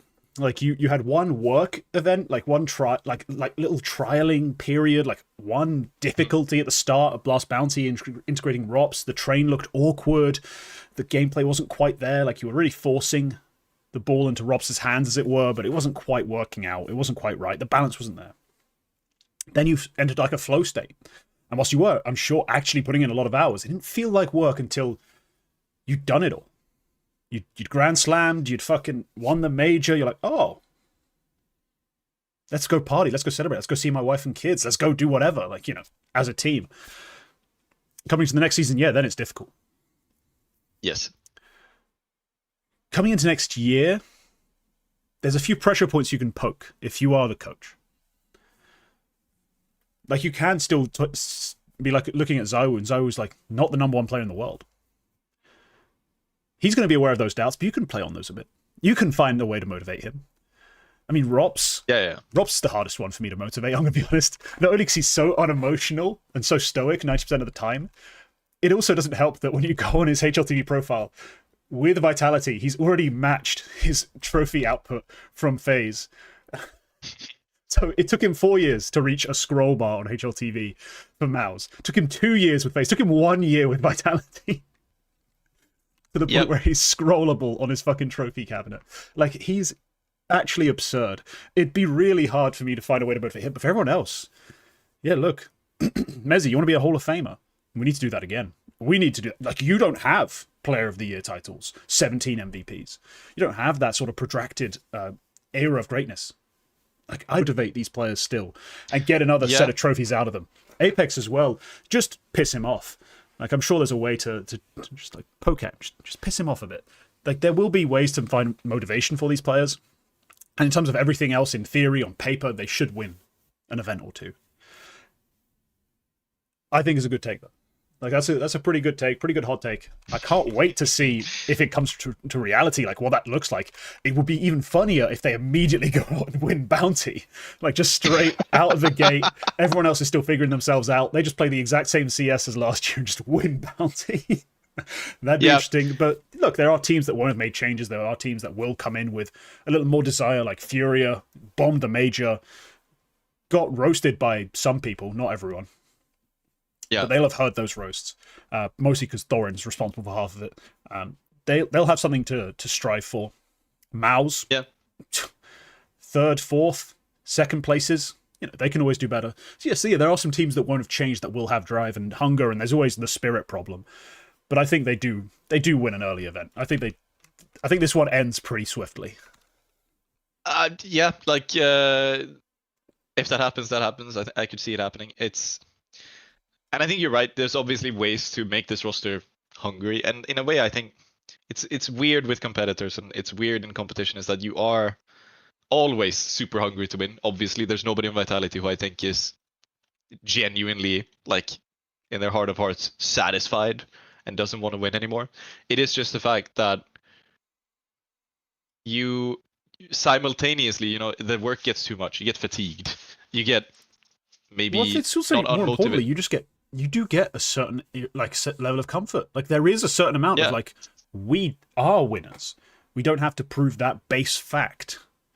And sure, you can say, like, in terms of a guy like Robs, all he's done is win. Like, he did it with mouz, he did it with face. He's now doing it with Vitality. But he has never been hungry either. Yeah, clearly Robs Bro's not never hungry. I mean, look. Yeah. But no, there's the argument from professionalism of just, you're a pro, you have this prac, you have things to take care of, things you're just responsible for as a grown ass adult, that you just have to do. And I guess, prepping games, prepping opponents, doing your deathmatch, all of that stuff can be wrapped into it. Yeah. But they are primed to win a couple of events in the spring season. I don't think they will ever repeat the streak they went on, obviously, in spring of 2025. But they should be a Team of the Year contender next year. Maybe at worst they're third on that, but they'll definitely win an event in the spring season still. So, yeah, we'll see how that comes true. Could happen. We will absolutely see. Right, now, I received a package last week from Sweden. It's one of those, little sticker on it telling me the import, customs tax, and everything. I opened it up and I was like, this is a really weird shape. And glass for this? Then it finally clicked. It wasn't a sex toy. It was a crack pipe. Quack, you sent me one of your quack pipes for this take. And so I sparked it up. Took a nice long puff. Took a look at some demos. Because I've been seeing a lot of questions, a lot of complaints, a lot of talk in my comment sections saying that it's just not an AWPers game. CS2 is just not an AWPers game. That's why I've seen some people say the highlights aren't good. That's why there's not that many good AWPers. Just AWPing's not possible. So I loaded up Oromund versus Big. I chose the profile that I wanted to follow. Grix, obviously. And I watched it. I came out of that thinking, you know what the problem is? People are misunderstanding. CS2 is not anti-AWPing. It's anti-shit AWPing. Talented, scoped players are thriving. The best of the best are smashing people. And now, to a certain extent, HLTV are responsible for hiding this, because everyone's looking at stat pages. In CS2, we're all in rating 3.0. 3.0 hates you getting kills with the AWP. It just hates it. I think that's the one problem with the logic that's gone into all of it, is that they're treating economy like individually on a person and not economy on a team, and that leads to the AWP nerf as it is. But great AWPers and talented AWPers and elite players are hitting big shots, making highlights happen, and winning games. On that note, this final transfer move for Big isn't even confirmed. Like, I've seen the rumor that Blame F's their fifth. Hmm. I don't even know that's true. I don't know who the fifth will actually be in this coming year. But Grix will take big to top 16 at a major in 2026. Wow. And then I finally exhaled. A lot of things went through my mind, and I understand why you do it so often. Why you can't keep coming back like a fiend to this well. I love it. This. I just love it. Just watching true Star Orpa play. Like, I don't know who here watches these kind of games. I'm sure that there's a couple guys in my chat who love watching demos. I'm sure you guys have pulled open this because he went back to back 2+ rating to close out the series against Oromund. And on Train has a scout clip that is an ace. It starts with a just peeks an Orpa, rips his head off with a scout. Takes that man's Orp, then kills the rest of his team with it. On a sort of half by like sort of situation. Grix is a demon. And this big side, they're very strict. They're very disciplined. They have a certain style that they've had for a long time. This one kid being set up, being let off the leash, being treated like a Star Orpa in a way that Heroic were too cowardly to clearly do. Yeah, that's gonna win some games. And they are gonna be lethal. That's what the Quack Pipe told me. Right. Huh. So there's one component of this, which is that they've built a pretty good team. They are supposedly going to build an even better team with Blame F coming in. Well, they haven't built a pretty good team. They will maybe have a decent team. Currently, they don't have a decent team. They've played most of this season. Grix, with Grix on the team, it's been Freeze, Tabson, Process, JDC. Like, come on, that's genuine horse shit. Despite that, he's won them events.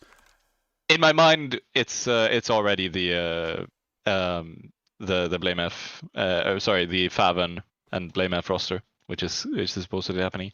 I'm trying to figure out if they use that team, how long they've been using that team with Grix, because they might lose some VRS from benching Process as well. Because, okay, there's obviously the team component of it all. And I can absolutely see a team with Grix, Blame F, Faven, JDC, and I guess Tabson make top 16 at the major. The bold part of your prediction is that they're going to be there at all. I think. Yeah. That's the reason it's a really crazy bold take. That's why it's the Quack Pipe. Like, yes, sure. Yeah. When you look at it on paper and you think, if that is the final version, JDC, that's your hard entry. Blame F, Farven. There's arguably some overlap, but Farven back to some sort of role position. Grix, Tabson. Tabson back to calling. Like, it's... There's some iffy stuff there. There's some stuff that I'm not too fond of. But there's enough firepower and enough talent in key spots that I think it works. And I think specifically we prove with this roster next year, maybe next season, as soon as, if they get it all rolling super quickly. But I gave them the full year just because I want to be sensible. We're going to prove that the AWP isn't a pile of trash, as so many people seem to imply it is. That players who are AWPers and struggling is by nature of the AWP and not those players failing. Right. If it's Blame FIGL, it's a similar question, it's a similar debate, it's a similar point in my head, like where I'm not that keen on, that fond of the IGL situation, but it's fine. We're going to prove that, yes, if you give an AWPer who is actually skilled the space on your team to go make plays and go win you rounds, he will. Molodoy does it for Furia. Monacy does it for Falcons. Shiro does it for Spirit. Zaiwu does it for Vitality in playoffs when he actually takes the AWP. Because in groups with the AWP, he's actually not as good. And at times bad. So thankfully he doesn't use it on the T side of groups especially. He's just an abomination. But the best players in the world with the AWP are fantastic, are winning games. The most talented players are doing it. Grix, he was supposed to be the guy who got the move, not Molodoy, really. Like, Molodoy, I think, does certain things better, but Grix was overall the more impressive sort of resume in Tier 3. Tier 3 to 2, sometimes they peaked up into it. as Aurora Youngblood. We'll see in this coming year. He can carry a damn team. What I can tell you about their prospects of making the major is that it is kind of grim. They are set to lose 225 of their ranking points from benching process alone, which will at present drop them very far on the Valve ranking. It will drop them from their current 35th spot down to should be around the top 60, maybe just outside the top 60. So from there, they have to fight back into a top 17 or top 18 in Europe spot on the VRS before the start of April. And you have gone bolder than me, 100%, because I don't think that's going to happen. But hey, it's possible. It is possible. If they make the major, they will definitely only make the first stage, 100%. They won't play in any of the big events, which are played before the major cutoff. I'm pretty sure they just won't get the invites. 2 of them are decided today, and then the other 3 in like the next month or 2, and they won't make it high enough to be there. So they're gonna have to do the online grind. They're gonna have to do all of the smaller lands as well. I could see it happening. It would be a gargantuan run, but I could see it. Now, your prediction was specifically the Cologne major, or was it any major in 25? Top 16 any major. Then it's significantly less bold. I thought it was only Cologne. Singapore is possible. It wouldn't be bold at all if I was talking about like a team that were at that sort of level already, or I was talking about a team that just signed the god tier super team of all god tier super teams. We're talking about the bums of Big plus Grix and Blame F to make top 16 in Big 2026. I think that's insanely bold, even if it is the second major of the year. It is bold. It's just, before that I was like, okay, no, this is a 1 in a million. But yeah, no, I like it, and it might happen. Singapore, honestly, yeah, I might even say they're gonna be in the major, and then yeah, top 16 is rough, but yeah, I hope you're proven right, because I want to see Grix perform. I to be honest, that big roster, the rumored big roster with Blame F, Faven, and Grix, and yeah, Tabson is there, but and with JDC, genuinely exciting. Genuinely cool. Genuinely pretty fucking cool. So I hope you're proven right in that sense. Yeah, I'm sure I will be. Look, this team won Sky Esports Chennai without his help. Like, imagine what they could do with Yeah. Well, not the actual global championship. Well, they did actually win the global championship. Yeah, they did the actual LAN part in Chennai. Yeah. Those are the only LAN points that they have when they bench process. It's just, look, they won that with Jaboan. I mean, I'm a big Jaboan fan, a big J Boner, but yeah, Grix is better. Grix is currently better. He's the more polished finished product. Like, he's just better right now. Big J Bone is fun, but he's not as good. Yeah, that's fair.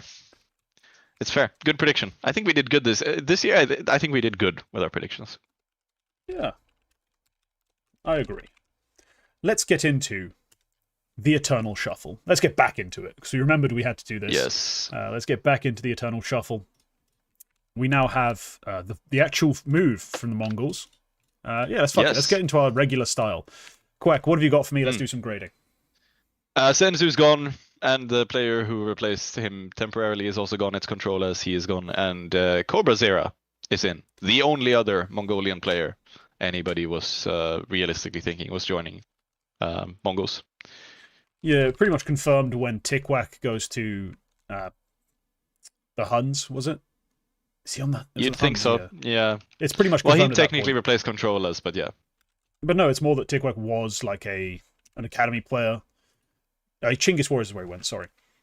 If he was going to be if they were going to promote any academy kid, they realistically would have promoted Tikwak. At that point, you're like, okay, so it's not an academy kid. Who could it be? Yami, Cobra Zero, Score they didn't want already. Like they kicked him like 3 years ago. Yami's got this thing floating over his head. Cobra Zero is a mega talented guy who's only 20 or 21. Like, yeah, that's where we're going. Not that shocked. He is a really skilled individual, like cracked out of his mind.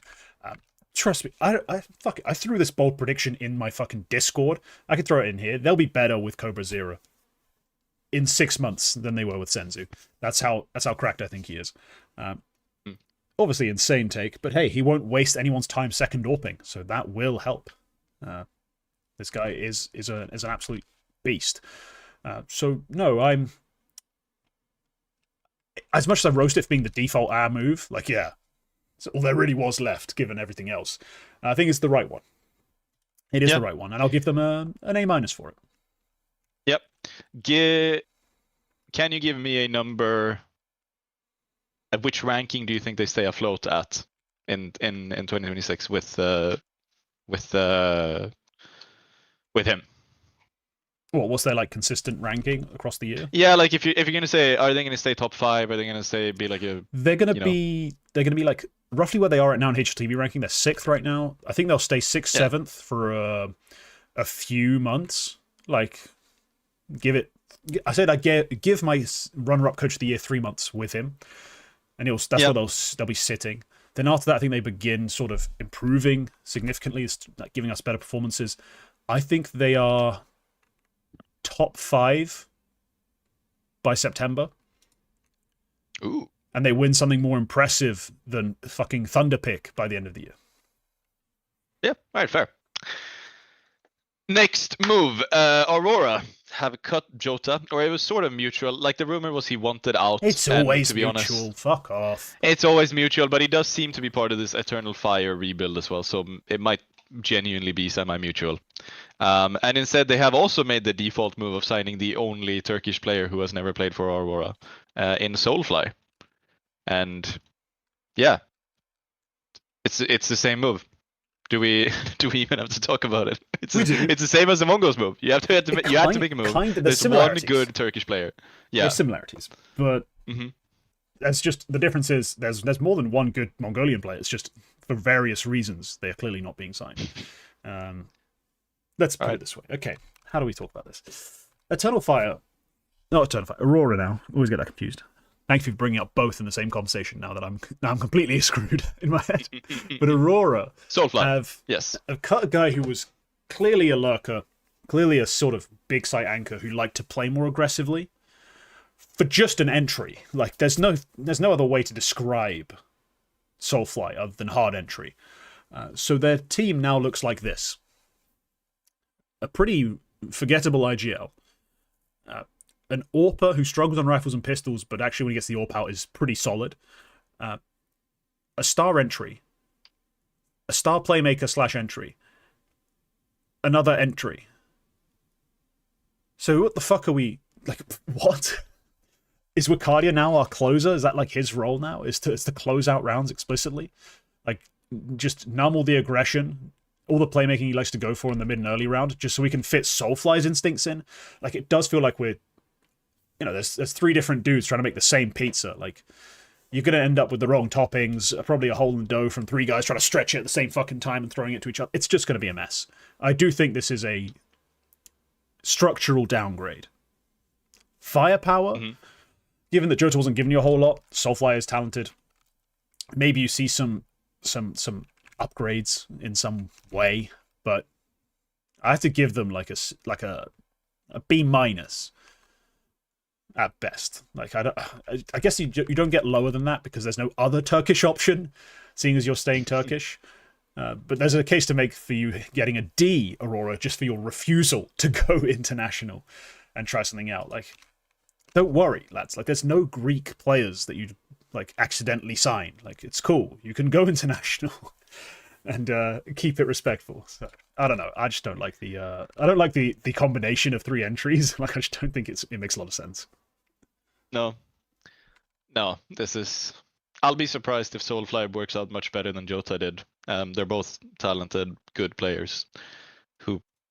I mean, look, Jota probably should have done better on Aurora than he did, and like in Yep. terms of his step up into this tier of play, and I think the circumstances of the team kind of work against him there. Soulfly, I think, is going to be a similar story. He's been excellent in tier 2 always, and yeah, it's a shame. Yeah.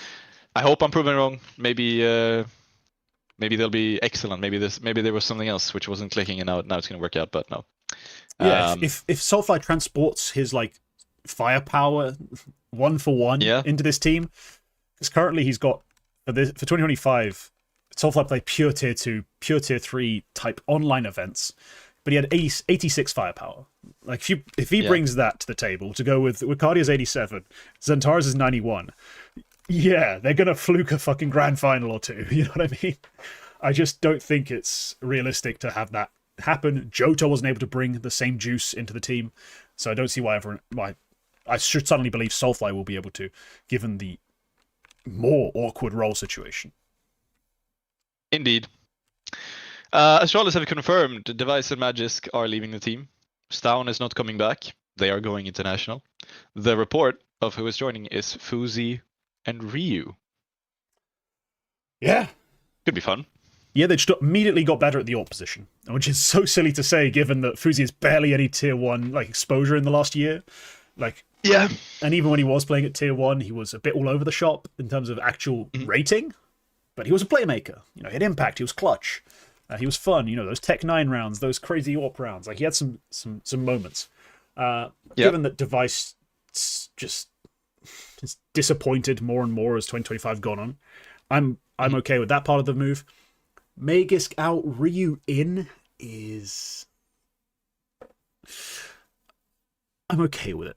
It's what I came to eventually. I was like, especially if we're saying like Yabi got better when I put him on anchor spots. Hooksy, just two quotations there, rough quotations. I don't remember exactly what he said, but it's something similar to that. And we can give Ryu some more aggressive CT positions, whilst having him be as like a pack / closing guy. Yeah, I can see it. I can see it working. Ryu is pretty skilled. He's played on Monty, then played.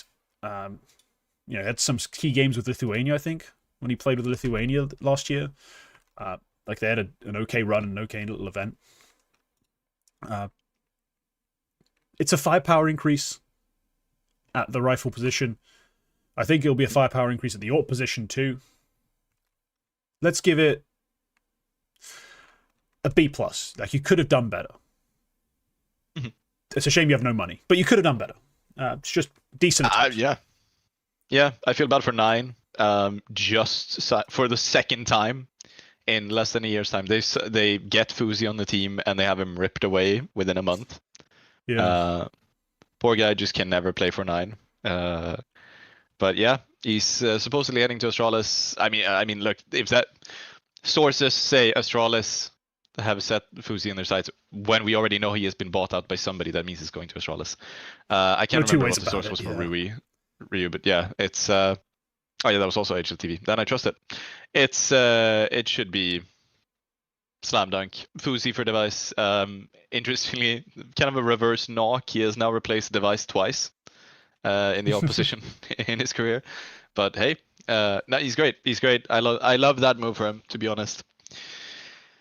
Playing with Hooksy as well, I think could be genuinely interesting. My number 4 IGL of 2025. I think can be very interesting. There was also a report that part of the report was also that Mighty Max is coming in as an assistant coach. This is not a shuffle we usually cover, but we love Mighty Max. So, Hooksy plus Mighty Max, combined brain power with the firepower of Fuzi, Ryu, and Jabby, and Stare. Fuck yeah. Still doesn't fill me with too much confidence, but in Hooksy, I believe. Look, I like Hooksy. Big fan of Hooksy. So make it work. Because yeah, when you say the firepower of Ryu, Fuzi, Yabi, and Stare, I'm like, that's a fucking that's difficult to really get super excited for. Like, there's no slam dunk superstar. You know what I mean? There's no we're definitely gonna get a 125 out of this guy. Yep. Yeah, bit iffy, but bit iffy. I think they can make it work. I think they can make it work and be still like a top 10 team next year, despite clearly lacking star names, star value, and a lot of firepower, they'll still be top 10, I think. Yeah. This was a report, or the original report was that Payne, after cutting the two non-Brazilian players, it was Davideus and DGT, they were supposedly going to sign VSM and U-Jerks. And the latest report is that the U-Jerks negotiations have fallen apart. And you are now, they're now looking at, I never know how to say this guy's name, Piria Jr., Piria Jr., Piria Piranha? Junior. I don't know. You can call him Piria. Piria Jr. Piria, right? Yep. Yeah, Piria from Bounty Hunters is actually, to be honest, they have signed him according to the report. So it seems that this roster is finalized. So yeah, I like the VSM signing. VSM's a fun one. Start with that. Yeah, VSM's fun because VSM, you know, back when he was on, what was that stupid team called? Fluxo, but before that, yeah, Oplano. It was pretty good. Like, he was impressive on Oplano as a starter, you know? 113 rating, yeah, there we go. Not brilliant against top opposition, but the team were generally awful in a lot of ways. Tactically, didn't hold up very well to competition, but he was a decent little player. And in a sort of heavy goddish way. Like, he wasn't overly aggressive, overly star rolly, but just maybe, yeah, just made things happen. Hit shots at impact. Was fun. Great energy as well. So I'm a big fan of VSM. I like this addition. Piria as well. There's just clear indications Payne have given up on the snow star idea. Like, you're signing two riflers who are going to be stars on this team. Like, there's no other way to look at these two guys. I respect them for that. They tried it a bit. You know, they tried a bit on the snow star front, and it just didn't work out, and that's fine. That's fine. I'll give this actually an A, straight A. Davideus DGT, just not as good as advertised. Yeah, unfortunately, really not. We all hoped and believed they would be, but yeah, they've disappointed, and this is a decent place to go with it. Back to full Brazilian, great vibes on VSM, great talent on Piria. Yeah, let's roll. Yeah, VSM. Sort of, I had completely forgotten about him. I thought he was out. He had his shot on MIBR. I thought it was never gonna work out after that. His 2025 was 235 maps with a 129 average in domestic play. Yeah, far more aggressive as well in domestic play this year than we're used to seeing. So that might be a different front to him, but he's still VSM. I think his natural style is not as the hard opener of the team. So fingers crossed that meshes nicely. Yeah, but it's a bit of a second wind. Gave him what is probably going to be his big break if it works out, or at least his biggest chance at a big break. So yeah, solid. As for Piria, I don't really know anything about him. I've seen him on Bounty Hunters, but they've never really impressed. That's going to have to be like a talent thing where, like, yeah, okay, you proved me right, like, or like you proved the haters wrong. Is kind of what it has to be for me, because I just don't know anything about him. Yeah, we'll see. I mean, he's always put up great numbers. It's hard for me to give too much credit to the domestic stuff in Brazil because it always misleads me. So I stopped really relying on it. But role-wise, in terms of the type of player, the style of player he was, it makes sense to give him a shot. Yeah. Report. Oh, hang on. My phone is calling. You know, I keep telling my mom, you know, I record a podcast every single day on Monday. It's usually about 3 or 4 hours long. And she always calls me every Monday. Anyway, 100 Thieves. They have reportedly finalized the roster with Ahil and Sira. And Sira, I can confirm. I confirmed this for Fragbite from several independent sources, so it's not just a Gromov leak. And Ahil has been reported by a Portuguese outlet, I believe. So it looks like all of this is credible. It's not all just her rumors. 100 Thieves. Looks like it's going to be Rain, Device, Poi, Sira, Ahil. I actually don't want to grade this yet. I went on quite the lecture like 2 weeks ago about my issues with this squad, the style they were going for, the way they're assembling it, the risks they were taking. Now that it's been confirmed, they have taken 6 fucking risks. How happy are you with this? Like, how are you feeling about this projection? Have the concerns that I've raised, felt more real now? Like, what is your takeaway from this move? My thought is that it depends on what the goals are. Because what they've done is they've taken 6 players who are coin flips. Or the analogy I've used in the past couple of days is toast falling with the butter side up or down. But it's Just a coin flip. it is just a coin. Yeah, but it's more fun. So it's what's the first thing that this roster needs to have work out? They need to get a VRS ranking. That is the first thing that needs to happen. And in terms of hanging at like a CCT qualifier, like in terms of getting CCT invites, all 5 pieces should have 0 issues doing that on this team. All 5 of them. I don't care how bad an IGL Rain ends up being. I don't care how bad of a coach Glaive ends up being. I don't even really care if Device is shit, because Acor gets CCT playoff invites playing on Ecstatic. So it doesn't really matter. Poi, the entire year he's played in the circuit. Sira, like I said, Ecstatic. Ahil, he's played above this circuit, but he's also consistently played in tier 2. There's no piece on here which is going to be so bad that 100 Thieves struggle to break into like CCT levels of events. It's just a matter of time when it happens. You need to get the right results and grind out the LAN events. After they've done that, you will know who the weaknesses are. You can make changes, and I think that's acceptable. I don't think this exact roster needs to work on all fronts come the end of the spring season even. Personally, it would have been different if they bought a core. If they bought a core which was ranked, say, 40th, I think Ecstatic were around 40th. If they had bought, let's say, 3 Ecstatic players instead, then I would have been much more critical of what probably would have been Sira, not Anlelele. Because then I would have thought, okay, no, you guys need to perform at a level better than top 40 immediately, otherwise you're going to drop. And I would be a lot more critical of the Rain move and the Device move and the Glaive move, because then you actually already have a bar, and you need to outperform it. You need to clear it. So this case, I think they've started soft in a way. You can make changes. I expect them to make changes. I don't expect this exact 5 is going to be the 5 that starts the fall season, to be honest. And the thing is that we don't know who is going to move out. So I'm optimistic, obviously. I like Sira. I like Poi. I think Device can be a lot better at a lower tier of play than he has been for the past couple of years. And on paper, I can absolutely see all the makings of Rain and Glaive being at the very least good enough. So I'm optimistic in that sense. But I'm also not massively... The average case, 3 out of 6 coin flips works out, is that they end up somewhere in the top 60 and they manage to play CCT events and they can work from there. Yeah, then I wasn't so much concerned about could they make CCT. Obviously, the goal is not to play CCT. My concern is how do you kick on from that? If, let's say, you're half right.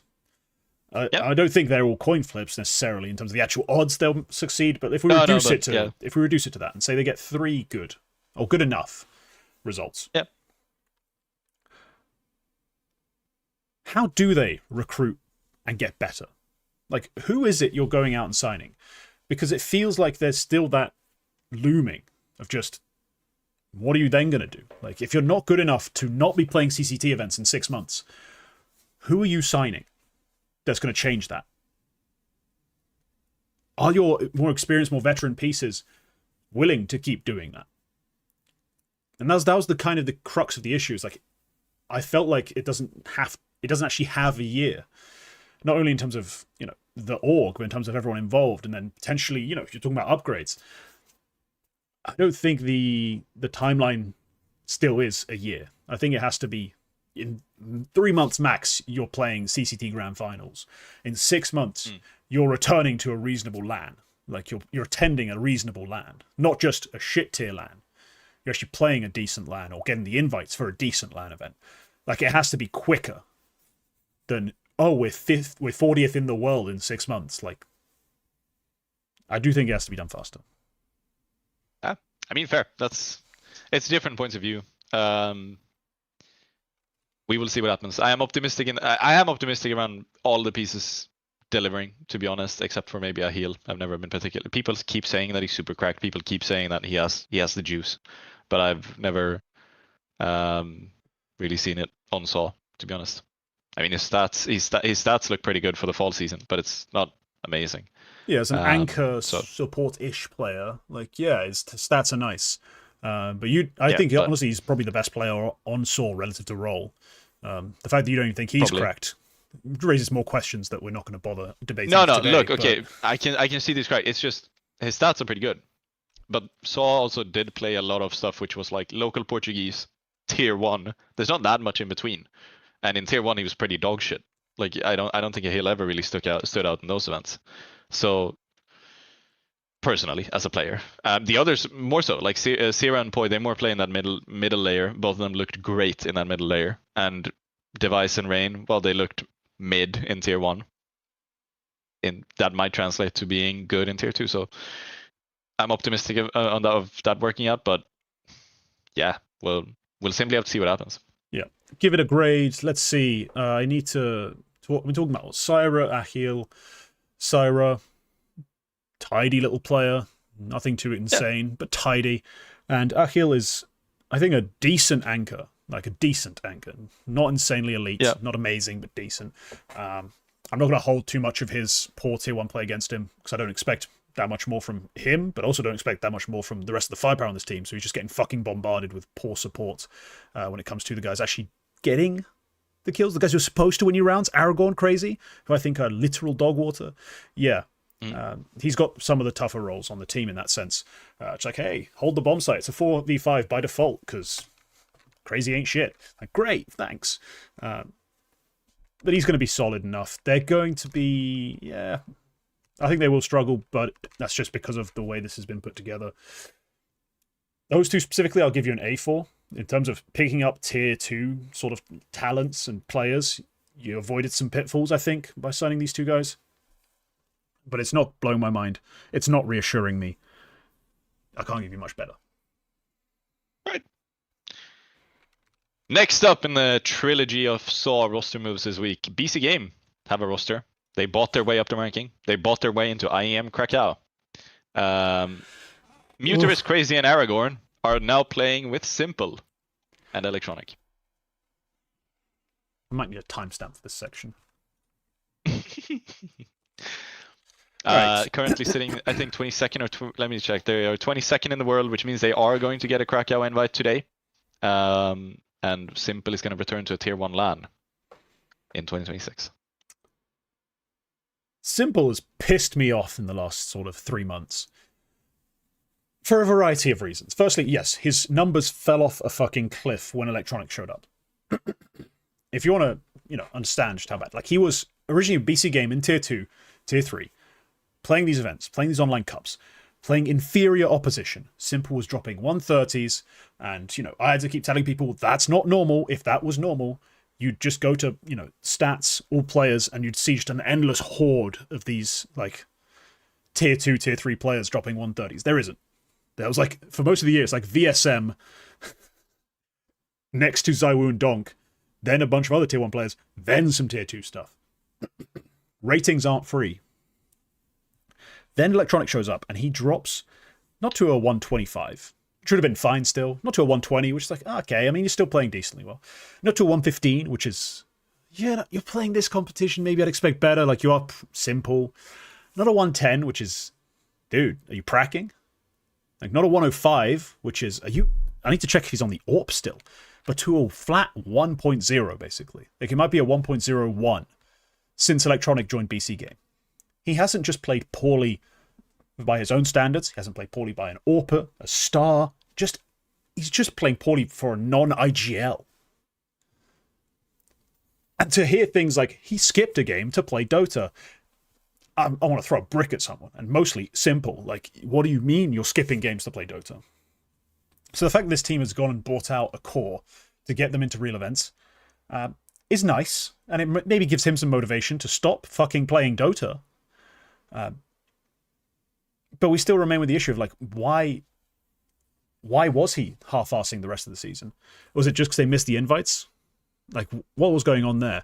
Why is it that as soon as Electronic came in, he can no longer farm? He doesn't need to train to beat some of these teams. Like, why is he struggling so much? And then we make this move, and we come to the real problem I have. You're telling me Simple is going to be not a cunt to this trio. Like, this trio is going to come in and he's going to be like, hello, fellow teammates I respect. Yeah, let's go win PGO. No, fuck no. He's been a twat before. He's rebooted his public image, or attempted to, like 3 times. I'm assuming he's still a bit of a twat. So that's going to be a fun team environment for guys playing in their second language. Mutris as the IGL, you know, I've had a lot of respect for, and I think has done the incredible things in the past.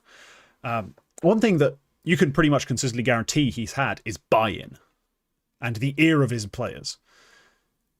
Electronic and Simple are now going to listen to him. That's something I'm already worried about. Very worried about. And then a total firepower for this team that's supposed to be attending Krakow, supposed to be Simple's return to elite play. So we've got Mutaris, Crazy and Aragorn, Electronic in 2026, and Simple. A Simple who's skipping games to play Dota. I am so worried about the state of this team, how they're even going to play, how long the Portuguese core of this team lasts. Like, as soon as the new core established in VRS, you know someone's getting cut. At least one someone. Like, it's gonna be a dumpster fire. A signing. You got a core. It's an A grade signing. I just had to complain because I really don't like the way this is gonna, like the way I feel like this is gonna work out. I don't know. Maybe you're more optimistic. Maybe you're like, hey, Mutaris' fluke chemistry will win them Krakow. I don't know what the fuck your take is on all this, but just the state of BC game is a problem, and I don't know. I feel like we're just doing shit to cheese one LAN attendance, then just crumble. Can I ask you, do you think Simple was skipping officials to play Dota because he was ranked 80th in the world, or was it because he was playing with Andu, Nexa, and Satsunita? Probably because he's ranked 80 in the world, more than the actual teammates. All right. Probably just like, oh, I don't want to play this game. I don't want to be in these tournaments. I'm better than this. I think there's that sort of attitude. The idea that he's next to certain players, I mean, come on. I don't think that's as critical. No. Because if it was the latter, then nothing is going to change. Do you really think Simple is going to, like, sit here and think, well, yeah, Crazy and Aragorn are players I think can hang at a tier 1 level? Do you think he genuinely believes that? No. But that's... No. I'm saying, like, my hope is that the motivation's back. Yeah. Right? You'd hope so. That'd be the positive. Like, oh, they bought the core, now they're playing real events, he'll try again. We still have the 130 rating. With a bunch of guys who can't shoot. That whole dynamic, I think, will be an issue. Yep. But I'm just annoyed. I'm annoyed at Simple. I'm annoyed at the org. I feel like this is just being done to buy a spot and then will very quickly be ripped to shreds. Like a ship of Theseus. Yeah. Yeah, this is grim. I'm very concerned about Electronic. You know, we've heard a lot over the years about how he is very abrasive to his teammates, very rough on his teammates a lot of the time, as is a lot of Russian players. Like, Russian players can, at least as far as I understand, that is sort of like that's just what the Russian sphere is sort of like a lot of the time, where you get that kind of attitude, and you can take that if you're the same way, if you're able to be the same way back towards Electronic. But I don't think Crazy or Aragorn is going to sit there and, you know, Electronic is gonna say that they are fucking bots and they deserve to not play on this team. They're not gonna be, oh yeah, same to you, bitch. Like, they're not gonna give it back. Simple, it could go either way. I don't think Simple is ever really gonna be a liability unless he does just decide to completely fuck off and not show up to the officials. Well, he was a liability for BC Game for about 3 months. Like, he was an Opal with a 1.0 rating. That's a liability. Yeah, that's a problem. But you also know he can do better. Like, you also know that he's not doing that because he's shit. He's doing that because he doesn't want to perform. He didn't want to play well. That's the thing. So they've given him the best possible position to, you know, try to perform. But I'm kind of with you. I don't really see it happening. Mutus is the guy I could see sticking around, depending on how Simple feels that the leadership works out, how the tactics work out. I assume Simple has a lot of pull in terms of what moves the team makes. So if he likes how Mutus plays in these first couple of events, then Mutus is probably going to stay. But I absolutely expect Crazy and Aragorn won't play out the season with this team. Yeah, 100%. Bring back Andu maybe. I mean, I'm not laughing because I don't think Andu's good, because I think Andu has a certain amount of skill. Just laughing at the idea that that'll happen, because... Whatever, dude. Bring back Joel. This move was a report, but it was unconfirmed. Paravision have cut AW, and they've signed Zwei. Yeah, reported, had some discussions about it. And it happened. I'm okay with it. I'd rather it have happened differently. I still think Zwei is being miscast here as a role player. A pure role player. Like, he's a guy who can play some anchoring sites. He's a guy who can do certain things. But, like, play AW spots 1-for-1, I don't think is... I think it's kind of appropriate, but it also changes the way Paravision have to approach a round. Because, you know, when he was on Mimiga, you know, he had some, like, hard looks, but he was allowed to be a bit more aggressive with them, you know, make some plays out of them. He won't in Paravision. Like, you've already got 3 playmakers, 2 of whom, you know, James has worked with for longer and are definitely better than Zwei at making those plays and hitting those shots. I mean, Belchnok's major flop might see his like priority get downgraded, but overall, this is a not the move I would have liked, but this is a better spot for him to be right now than Spirit, and in that sense, I'm happy for him. Because Spirit wasn't making a lot of sense. It wasn't working out, and the jump from Nemiga to Spirit was violent. So Paravision was probably a better place for him to have been in the past, let alone now. So yeah, I'm okay with it. I'll give them a B+. It's a shame given AW's like surprising transition to the roles they forced him into. Like, he kind of played okay. Like, he had some big clutches. He had some big moments. And, yeah. Shame for him, but yeah, it's okay for me to see Zwei here. Yeah, I don't have anything to add. I think Zwei is very talented. There's a reason why I put him in as a Rookie of the Year candidate when he moved to Spirit, because Nemiga, like, he could have been on the ballot at the very least, where had the Spirit move worked out in a different way, because the way he did play on Nemiga, the way he did play in the Austin Major, and even that was like... You know, it's a similar case to Tenier, but Spirit move didn't really work out that way. The talent is there, 100%, and he's probably a bit more tenured in the positions that he's going to end up playing with Paravision than AW was. Positive for Paravision. I remember Dastan did an interview at some point during Budapest where he was asked about next year, and he basically said, well, I'll be surprised if we can keep even 1 or 2 players in the off season, and they've managed to keep, by the looks of things, all of them. They've actually decided to bench one of them, so that's positive for them, I suppose. And yeah, Paravision looks like they're going to continue. They're going to be in Last Bounty, and honestly, yeah, I think they're high enough ranked where they're going to be everywhere. Yeah, they're going to be in Cluj. They're going to be in Krakow. Yeah, it's going to be a Paravision are genuinely like a tier 1. At least for the first couple of events, they are going to be a tier one contender team, or a tier 1 attending team. But yeah, this is reported. We already touched on this roster with your prediction, but Freeze and Process. Freeze has already been cut. Process is expected. BlameF is supposedly signed on a $400,000 deal, and Faven is expected to join. Yeah, an A, because you're getting a massive amount of firepower and just upgraded quality by signing BlameF. The problem is, if BlameF is calling, right, give me Farven for fucking Tabson, man. Keep Process on the team. Like, I don't know. Tabson's been painful to watch for a lot of 2025. I'd much rather that move be made. It's just, yeah. Overall, I'm still very happy with the roster. I think they're going to be top 16 at a major this year. It's pretty high praise, pretty lofty prediction / expectation for a team that currently is what, 30th in the world at best on VRS. They peaked at 35 this year, or last year actually. They're currently 50th on VRS. No, they are currently 35 at VRS. They were 50th. They're 50th in HLTV rankings. So, yeah. Yeah, they're gonna be 50, 60th when they cut process. Yeah, which is going to be a mountain to climb. Yep.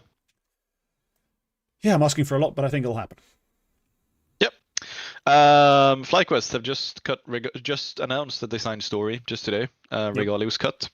You talked about Regali with Bird from Sky. Why do you think they have cut Regali out of FlyQuest? I think it's one of the more legitimate actual mutual benchings, because I can see someone would have actually tried to buy him. There's no reason to have cut him otherwise in terms of his play. Bird from Sky, members only interview, had some strong opinions about Regali as a player. I guess it's not like you can't play with him sort of thing. It's more, yeah, there are certain things that he just commented on that I would check out if I was interested. But I still have him as one of the more talented players in the world, and like he's the best AWPer and the best rifler on FlyQuest for the majority of the year after Inns takes over IGL and just shits the bed mechanically. So I do think Regali's been signed by someone. I'm not sure who. We'll find out, I'm sure, at some point. But yeah, allegedly mutual. Regali tweeted saying that he was looking for a team now. So maybe that's all in my head that he's going to be signed. I think it might be, yeah. But I think it might just be in your head. Yeah, it's a shame, but Regali is genuinely a mega talent. It's a shame he was on a team full of mega shit players for most of the year. Yep. Another AWPer who has been cut, slightly surprisingly, Bait have transfer listed Hedrick. I don't know if he's actually cut, because the way they worded it was that they wanted to try out new players for his position, but he also said that he was also explicitly transfer listed, but they also haven't benched him in a weird way, because I think he's still on the roster. So it's weird, but yeah, they for all intents and purposes, if you want to buy Hedrick, you can, and they are rumored to be testing a lot of other players. Harumi said that they are likely to sign Spirit Academy Black AWPer Sizzy, who has played 1 or 2 series on HLTV and is 16 years old, to a top 10 team per VRS. 11 by HLTV. What do you think about Ben? Look? Okay, if you're replacing Hedrick, I would have assumed that you would have gone for, I forget who's opping for Inner Circle. Is it Fleerax? Fleerax. Yeah. I assume you would have gone for Fleerax if you were mentioning Hedrick. I wouldn't. To be honest, I'm amused by you said that you're super shocked by this, because Hedrick has been awful this year. I was super shocked that they are apparently looking at a complete 16-year-old nobody instead of Hedrick. Well, talent, it's the AWPer role. You just need to sign talent. He's not even a main Spirit Academy player. He's talent. But no, for me, Hedrick, yeah, this makes sense. Like he's been like probably the worst part of Bait this entire year.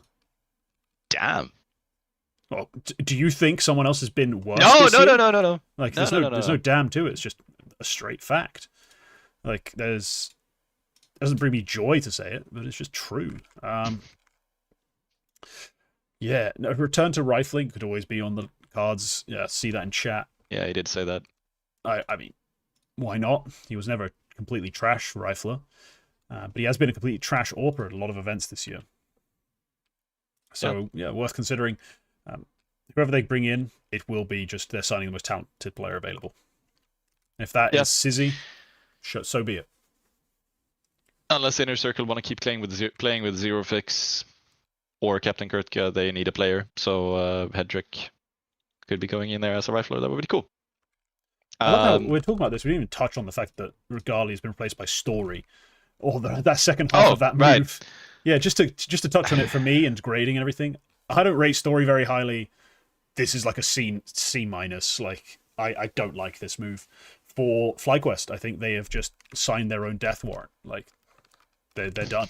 Like they are just done. They have zero chance now to compete in big events, unless Regali's limitations, as dramatic as they are, were so bad they stopped everyone else having fucking wrists and elbows. This is just doomed. Yeah. Story is not that great. I did just realize Harumi saying they're likely to sign Sizzy could be for their academy squad, but yeah, that would make more sense. I think he would have specified, but I think he worded it in a way to be opportunistic with the head trick timing. But what do I know? Maybe he ends up playing there in place of head trick. Tyloo have moved attacker to their coaching staff. He's not head coach. He's just in the staff and assistant coach. Okay. He's retired. That is a moment. Attacker was a thing. Was a player for a long time. You know, like he's one of the players you remember when you talk about like old school Tyloo stuff. Like Attacker, 2017, he averaged a 124 rating across 200 maps. This is, the Tyloo, actually, this was back when he was actually on Flash for most of this, wasn't he? Yeah, okay, he's on Flash, but he had a stint with Tyloo. But he's one of the names you associate with that team. And yeah, he's moving on to coaching. He needed to. Individually, he just wasn't up there. Yeah. There's not much else I can say that's positive in terms of his in terms of his play, but maybe he'll provide some value as a coach. Just will always remember him for the Attacker, Summer, Somebody, Freeman. Like they were a strange combination of names that always made me laugh. So yeah, that's an icon of the Chinese scene. Moving on to coaching, yeah, should be able to provide more value there. Yeah, most known for the roster with, or the era for the 3 years he played, when he wasn't getting benched and put back with players like Freeman, Somebody, Bentet, Summer. They had XQret and Xita and Slowly and Danking for a bit as well. But yeah, it's an end of an era for the Chinese Counter-Strike scene. But it's I've heard like there's Chinese players who are kind of in the news recently, I want to say, like kind of zeitgeisty. Do you know this Zero guy? I'll have to look at a picture. He's played on some team which exists. That's very useful. Thank you. Yes, thank you. You're welcome. No, so I saw somebody say that they should sign him, but it's and Zero. I have seen him. I just can't remember. I've seen him on stats sheets recently. I'm assuming that's where everyone else has seen him. I've changed the game on that team. Right, got it. Yeah. Yes, changed the game. Because they recently played the Zowie thing, and he played well. I mean, he seems more skilled than Taka, so I guess in that sense he'd be an upgrade, but there's not much else to it. I haven't watched him play. Yep. Ecstatic have sold Syrah. They have released or benched A-Core, and they have signed the 2 OG Danes, Nikoros and Buzz, which honestly, I like it. Yeah, upgrade at the AWP position, in theory. We'll see how Nikoros actually plays. And Buzz is not bad. Yeah, not a terrible player. Played decently on OG, decently on Entropic. Underrated maybe on Astralis, by Astralis. Yeah, not a terrible player. I mean, not a clear upgrade to Syra. But I think they've taken a natural upgrade at the AWP position. And in that sense, I'll give them a B+. We'll see how it works out. I still think this team has potential to threaten major qualification with Anlilith, with Nut both being respectable players. TMB a solid caller. Yeah. They haven't signed duds, like not pure duds. So there's still an option for them, still a chance for them to make that sort of run. So yeah, not terrible. Indeed. I like it. They have actually played a game. They've played in the Dust 2 Power Ligan Danish game, and I only mentioned that because Buzz couldn't play, so Zippel stepped in instead, the co-owner. And he got 8 frags, including a team kill on Nut, I was told. But they won. Against some Danish bums. This is just a footnote from last week, which was news last week. Something we usually don't put in the shuffles. Falcons confirmed they won't make any changes in the off season, and they were quite adamant with that. Adamant enough where I think HLTV's newsletter, they had that little roster mania thing. They dropped the probability of making a move from 50% to 0%. Like Falcons aren't. This is, for all intents and purposes, for everything, the way it's looking, Falcons will look exactly the same in 2026. Okay. Cool. Good for them? Question mark. We'll see. Yeah, we'll see, because that's a big question mark, isn't it? Yeah. This was the bane of my existence this week, because this news, well, the one part of this news came when I stepped on the bus to go to my New Year's Eve party. On the New Year's Eve, Malo9 benched in Medisport. Motherfucker is out. And also the week before that, Knock was also out. And Plopsky is in, and 4C is in. So Plopsky is back on the roster. 4C is in as the opera. Let's wait with the 4C part, because there we can have some actual opinions. What the fuck are Medisport doing, Kingt?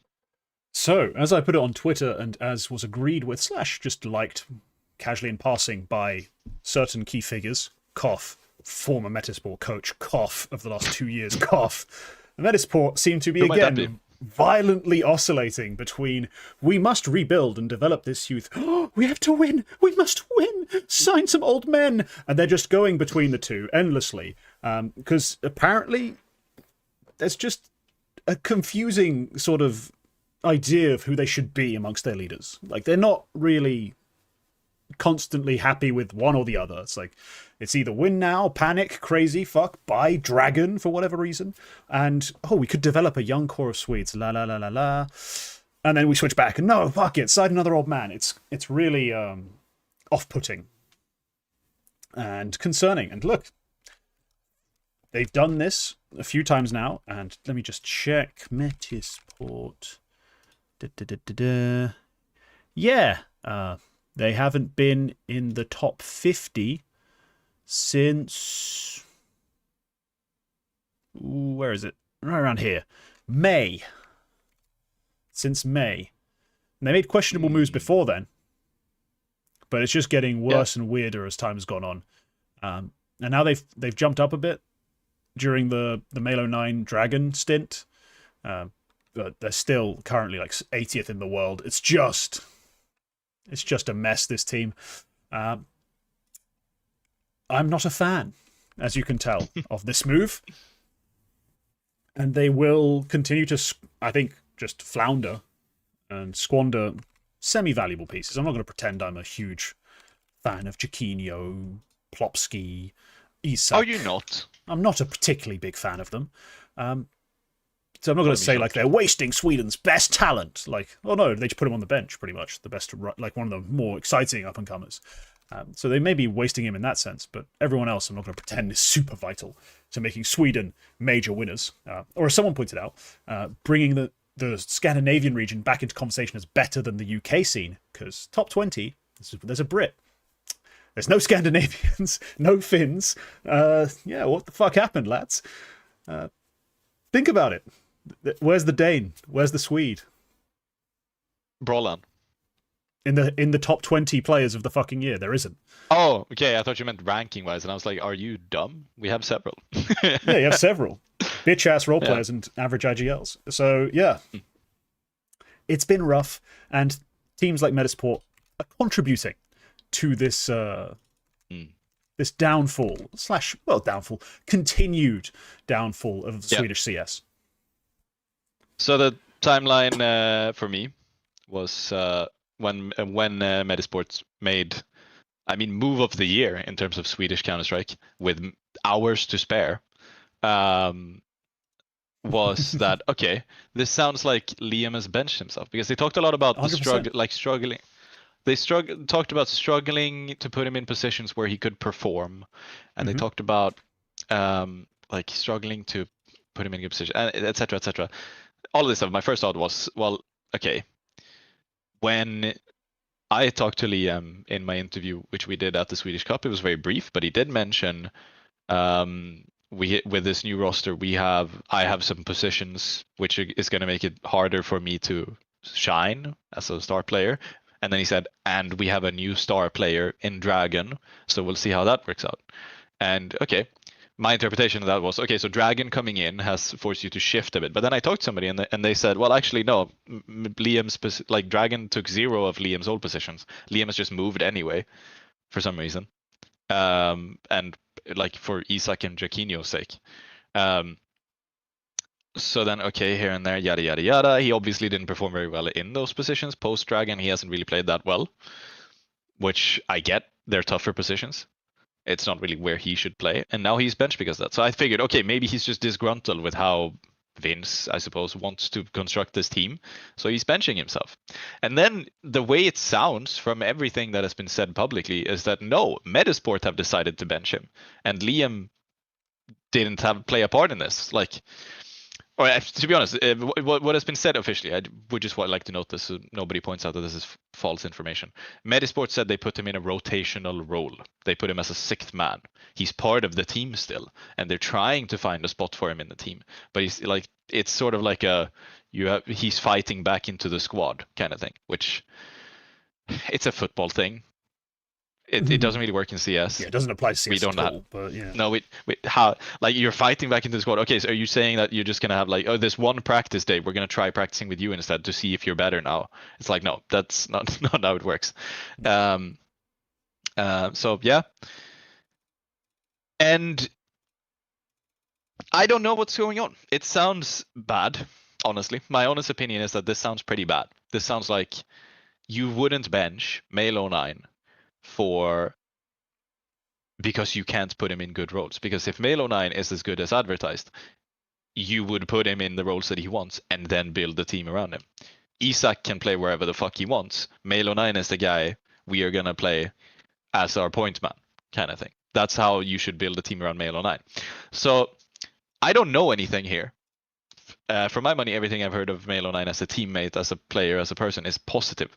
All of it, like, it sounds like he is very good, very mature, very well done. But this move to me seems to suggest otherwise. I'm just going to put it out there. It does sound like, for whatever reason, Metasport didn't want to keep playing with him. And I don't think it's a talent reason. It's rough. I don't know what's happening here. It's a very weird thing to see, in my opinion. But yeah, it's happened. Plopsky's back. He's up. They did say that, oh, we're working as hard as we can to put him back in the team. They did also say that they are open for loans or transfers for him. So I assume that is what's going to happen. All of the major news outlets, including us, called it a benching. And I saw some people were like, actually, it's not a benching. If you read what they wrote, it's actually just, no, it's a benching. It is a benching, 100%. And it's surprising. And if nothing else, it is a setback. It's probably the first time in Male09's career he's had a big setback. Because the only one is like when Godsend shut down, but that wasn't really a setback because he was always too good for that anyway. He was always gonna have moves, and he did find, like, it was honestly a blessing because now he's free. He can just go wherever he wants. So it's probably the first major setback, and it might make or break his career. To be honest, like, it's wild to say. It might make or break his career because he might be bought out. He might not be bought out. He might struggle to come back from this. You know, in the absolute worst case. Flip side is he might take it on the chin. He might be able to, as many other ex-Metasport players have managed to do, he might turn this into a very successful career, playing off of his talent. And yeah, I hope for the latter. Very strange situation. But yeah, Plopsky's back as well. Yeah, no. I'm just looking at, like, I was looking at the edge rolls whilst you were talking about it. Yep. And I'm just looking through, like, what's changed. It's like, yeah, on this team he's playing more anchor spots. Like, his target ratings have dropped, like, by about, on CT side, like 0.09, and on T side, not quite as dramatically, I don't think, by 0.04. Yeah. So he's doing less favorable. He's playing fewer favorable roles on Metasport. He's not exactly exceeding expectations dramatically in terms of his actual output. But thinking about, you signed a fucking 16-year-old. Did you expect him to exceed star level expectations and carry you to a major? Is that the actual standard, Metasport? Like, what? It's supposed to be a rebuild with a young star and, players who are around him, relatively young, some of them inexperienced in roles. Like, you're supposed to take time. This is why 100 Thieves are lying to you and will not be taking a fucking year. I've never seen it happen. I never will. Yeah, Malo 9 hopefully gets bought out just to go play with fucking Draken again. Because he figured out the fucking roles. He got a 114 out of him for 6 months. Like, he got really good results with this kid. For some reason, Metasport didn't. So just leave him. Let him go play with a worse team, in theory, like a team that thinks less of themselves, and just give him a couple years. Send him 2 years Dagestan and forget. Like, that kind of thing should be happening with Melo 9, because he should not be on a team that's desperately trying to claw their way into the major, which is apparently, I think, what Metasport keep trying to do, despite pretending to rebuild. Yeah. The Plopsky part of it, I think, is fine. I like Plopsky. He's a decent player. He's better than Isak and Jaquinho, if nothing else they've done. Yeah, I guess. If nothing else, he's going to be good enough for where Metasport are right now. And actually, a good move, Forsey. I like Forsey. I think they did a good job there. They could have gone for somebody maybe a little bit more exciting. They could have maybe bought out like a Jay Bowen, or they could have gone for a Jorko. But Forsey is good. I've said for a long time I think Forsey is a good player, and I think he might fit in perfectly here. And honestly, it might be, if this team is going to be eternally bordering on the top 60, well, Forsey is going to do at least a 114 while doing that. So solid. Yeah, it's not too thrilling. You're right. No, it's not too exciting, but yeah, I do think Forsey's half decent tier 2 AWP. Like, yeah, you can't do much better on their budget, I assume. Yeah, Jaboan buyout would be a bit ridiculous, just given the not necessarily in terms of price, but just given his lack of experience. Like, I'd be asking a lot for any team to go sign him right now, especially a team that thinks too highly of themselves. So yeah, Forsey's a decent move. Yep. Speaking of places Forsey could have gone, Sinners cut people a little bit weirdly, and they did sign Modo, who Fusi replaced on 9. So that's the move. I liked Pipo. Pipo had moments. Peppo, whatever. He had moments. Generally, on the average, wasn't that good. So he had events, he had weeks, he had moments. I think we've mentioned him as a prospect of the week once or twice. He was up there many weeks. Yeah, he had a couple events back to back. If you look back to the spring, like Tip Sport Cup, then European Pro League, they win both. He's a 148, then a 132. Like, across those two events, definitely caught a lot of people's eyes. It's just that there's been so many events where he's played pretty poorly that the sort of level wasn't actually that great overall. He wasn't playing that well. I'm not the biggest Modo guy. He doesn't. He just shows up on teams. I'm always like, it's Modo again. He doesn't. But I can't deny he does not spark joy. But he's had a better year. Oh. So yeah. Yeah. I'll see if I can find exactly what I said about Modo in your Discord. Yeah, it's one of your better. Which I think is fair. He's right bang on the money of an acceptable opera in tier 2, with just enough oomph for teams to hope that he maybe eventually blossoms into a good player, which he won't. Which I think is fair. He does have that odd thing where it's like, yeah, okay, this was a nice clip. He does have that odd game where, like, yeah, this is good. On the average, he's maybe, I don't know if I have a parallel here, but he's just good enough. He's gonna do fine. I don't think Modo has ever in his life been the worst player on his team. He's never. But he's like, yeah. I think a few years back, not right now, obviously. But he's like a European IDIS balance, like. Yes. I don't think he's gonna drag you to the major, but he's fine. Yeah, he could. He's not going to drag you to the major. He could be there. Like, if Sinners strike gold with Stressar and Kisarek, whatever, and they end up being so good that they hard carry them, they win 15, 20, 35 straight games in tier 2 and shoot up the rankings, and they make the major by just a hair. if that happens, then Modo is going to do a fine enough job to play in the major. He's just also not going to win any games for them in the major. So, yeah, let's see. Let's see how that works out. But yeah, it's fine. It's a fine enough move. NRG have cut Exotic and OC. This was 2 weeks ago, and it paid dividends in Frag apparently. Exotic, honestly, to be honest, the funniest part of this move was that Exotic left NRG to focus on running his multiple businesses. Hey, look, man's a hustler. Man's making money. Let him go grind. Let him go grind. Yeah. Like, screw it. Most money. E-commerce god. Yeah. Yeah. Let him drop ship. Let him use like AI, like upgrades to his body to sell shitty fitness courses. I don't know what he's doing in the background. Maybe he just runs a bunch of laundrettes and he's just a sensible businessman, with vending machines in them. Maybe he's just that kind of hustler grinder. Took $300 from his grandparents, turned it into a unremarkable yet profitable empire. I don't know, but whatever it is, good luck to him. NRG, you barely changed in my esteem with this signing. Cool. Yeah. Sangal have the loan from 9 Pandas for Result has run out, and they have cut to Norway. So there are 2 changes in Sangal happening. Sangal, eternally 60th in the world, a CCC level team if there ever was one, now need 2 Russian players. Yeah, they looked better. They look like their potential to be better at various points.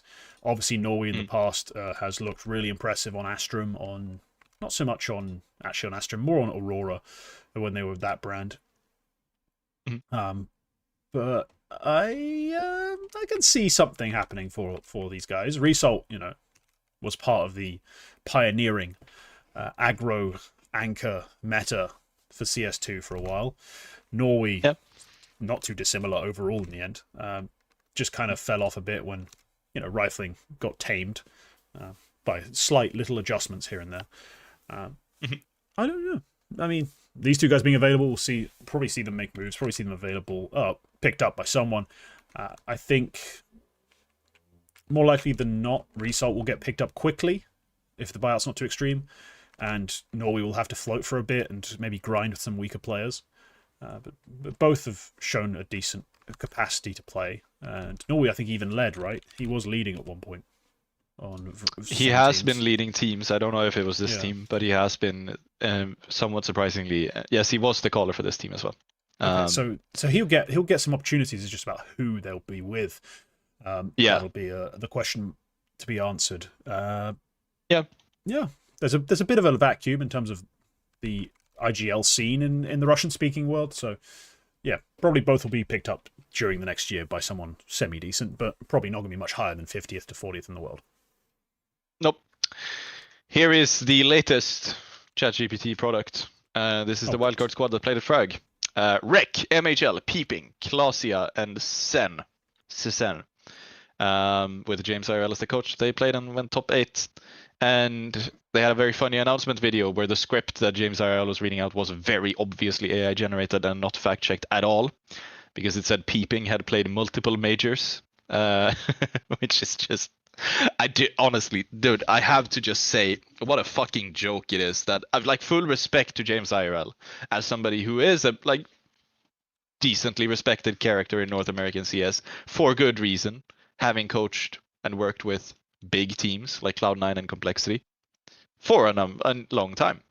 I'm sure he's had his finger on the pulse of North American CS for years, probably more than me, to be honest, if he's in this role.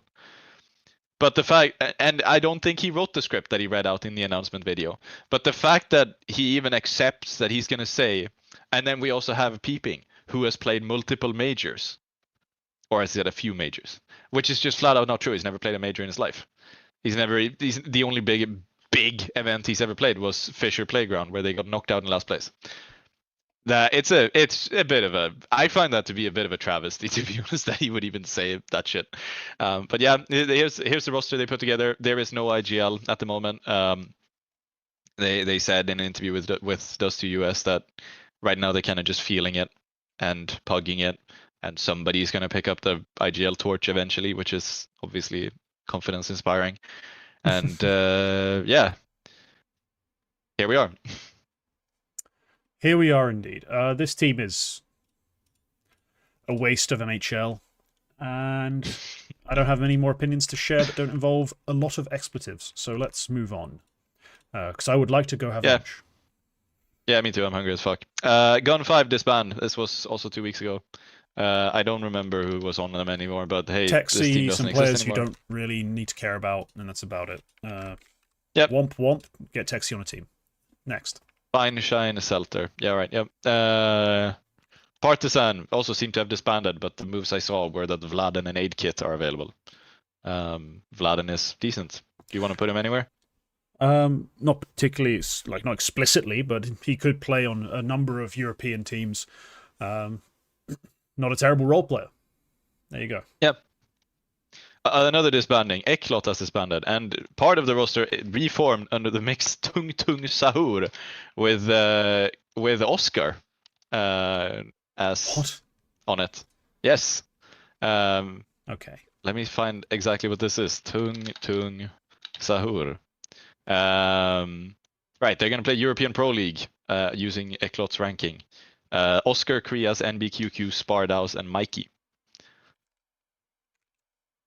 Shout out my goat Krias. They're all available. They're all free agents. Go sign them. Yeah, we got some big disbandings because of various rules Valve are introducing, and also people just not having money. Yep. This was a rule from Valve. You cannot have skin gambling sponsors in the major or in Counter-Strike events at all. The change in the ruling was that it now applies. It actually has always applied, but now they're sort of clarifying. Even unranked events need to follow the TOR in terms of you cannot have any sort of skin gambling sponsorship whatsoever. And 500 do have skin gambling, so they cannot have a CS team at all. So yeah, they disbanded. Actually, to be honest, good players who might become available there, like Cypher, Hampus, Volt. Rainwaker was actually pretty good at the end of that. So yeah, if you need a guy to just come in and clutch and win you rounds in tier 2, Rainwaker's your guy. Like, he just does. He just does over and over again. Don't sign him to not play his spots and in a second language, because that'd be stupid to try straight out the gate. Yeah. I don't know which GM fucking tried that bullshit, but anyway, moving on. Yeah. They're now available. And finally, MIBR have cut Kickert and Exit, which I think means they need a caller. I can't remember which one of them had it, but it means they need an IGL. I don't remember which one it was. It doesn't matter. MIBR they needed a full retooling anyway. Nothing made any sense. They avoided a lot of criticism at the major just by being so expectedly disappointing that no one pointed out that they were just terrible. And Sani especially avoided a lot of that ire. I made sure to bring it up because I'm a twat. But generally everyone seemed to overlook MIBR at the major. Silly. But yes, they do need to rebuild. They do need to try again. Hopefully they can go fully international, pick up some decent pieces, get Klim back to the major. Hell yeah. And that is finally all the shuffling. The deck has been shuffled. Yes, we wrap up with prospects of the week. There are a couple to talk about. I already talked about Koala early in the show. He was my co-pick. My main pick is Sejot, having a stellar performance at Frag for this 9 side, making the grand final, not winning, but still impressive. He still continues to have these bursts, these flashes, these moments that prove he's worth some of the hype. Hopefully he keeps it up, be a bit more consistent in the coming months, and this team can make another run. Hell yeah. Yeah, 9. I like 9 even without Fuzi. I do like the team. I think they play well. I think it's exciting. I have gone for Xelix. They are playing in Urban Riga Open Season 2, and they did beat Astral during the show in a multiple overtime affair. Jesus, where he actually was bad. NXT. They being mouz NXT, yes. Or Xelix could be a gender neutral pronoun. Sorry, Kasad. He was actually bad in that series, unfortunately. But for the rest of the event, he's been really good. And he is still one of these players that people are looking at who are going to keep moving upwards. I think he got mentioned as somebody's bold prediction in the top 20 list. 17 years old. He did. Keep doing what he's doing. He will be talked about. Okay. Well, that's the show. Thank you for tuning in. Only 2.5 hours. Kept it short this week. Prompt. Yes. To the point. And yeah. Hope you enjoyed. If you did, leave a like, leave a comment to me your thoughts on any of our takes. I'm sure the live audience had more than enough say as is, but anyone who's watching the VOD and you made it this deep, you're my hero. And yeah, Porgy. There's a name. I don't know what point of that was. He was the guy who named Celix. Oh, okay, good. Makes sense. He's Hungarian. Yeah. And yeah, we'll see you next time. Bye bye.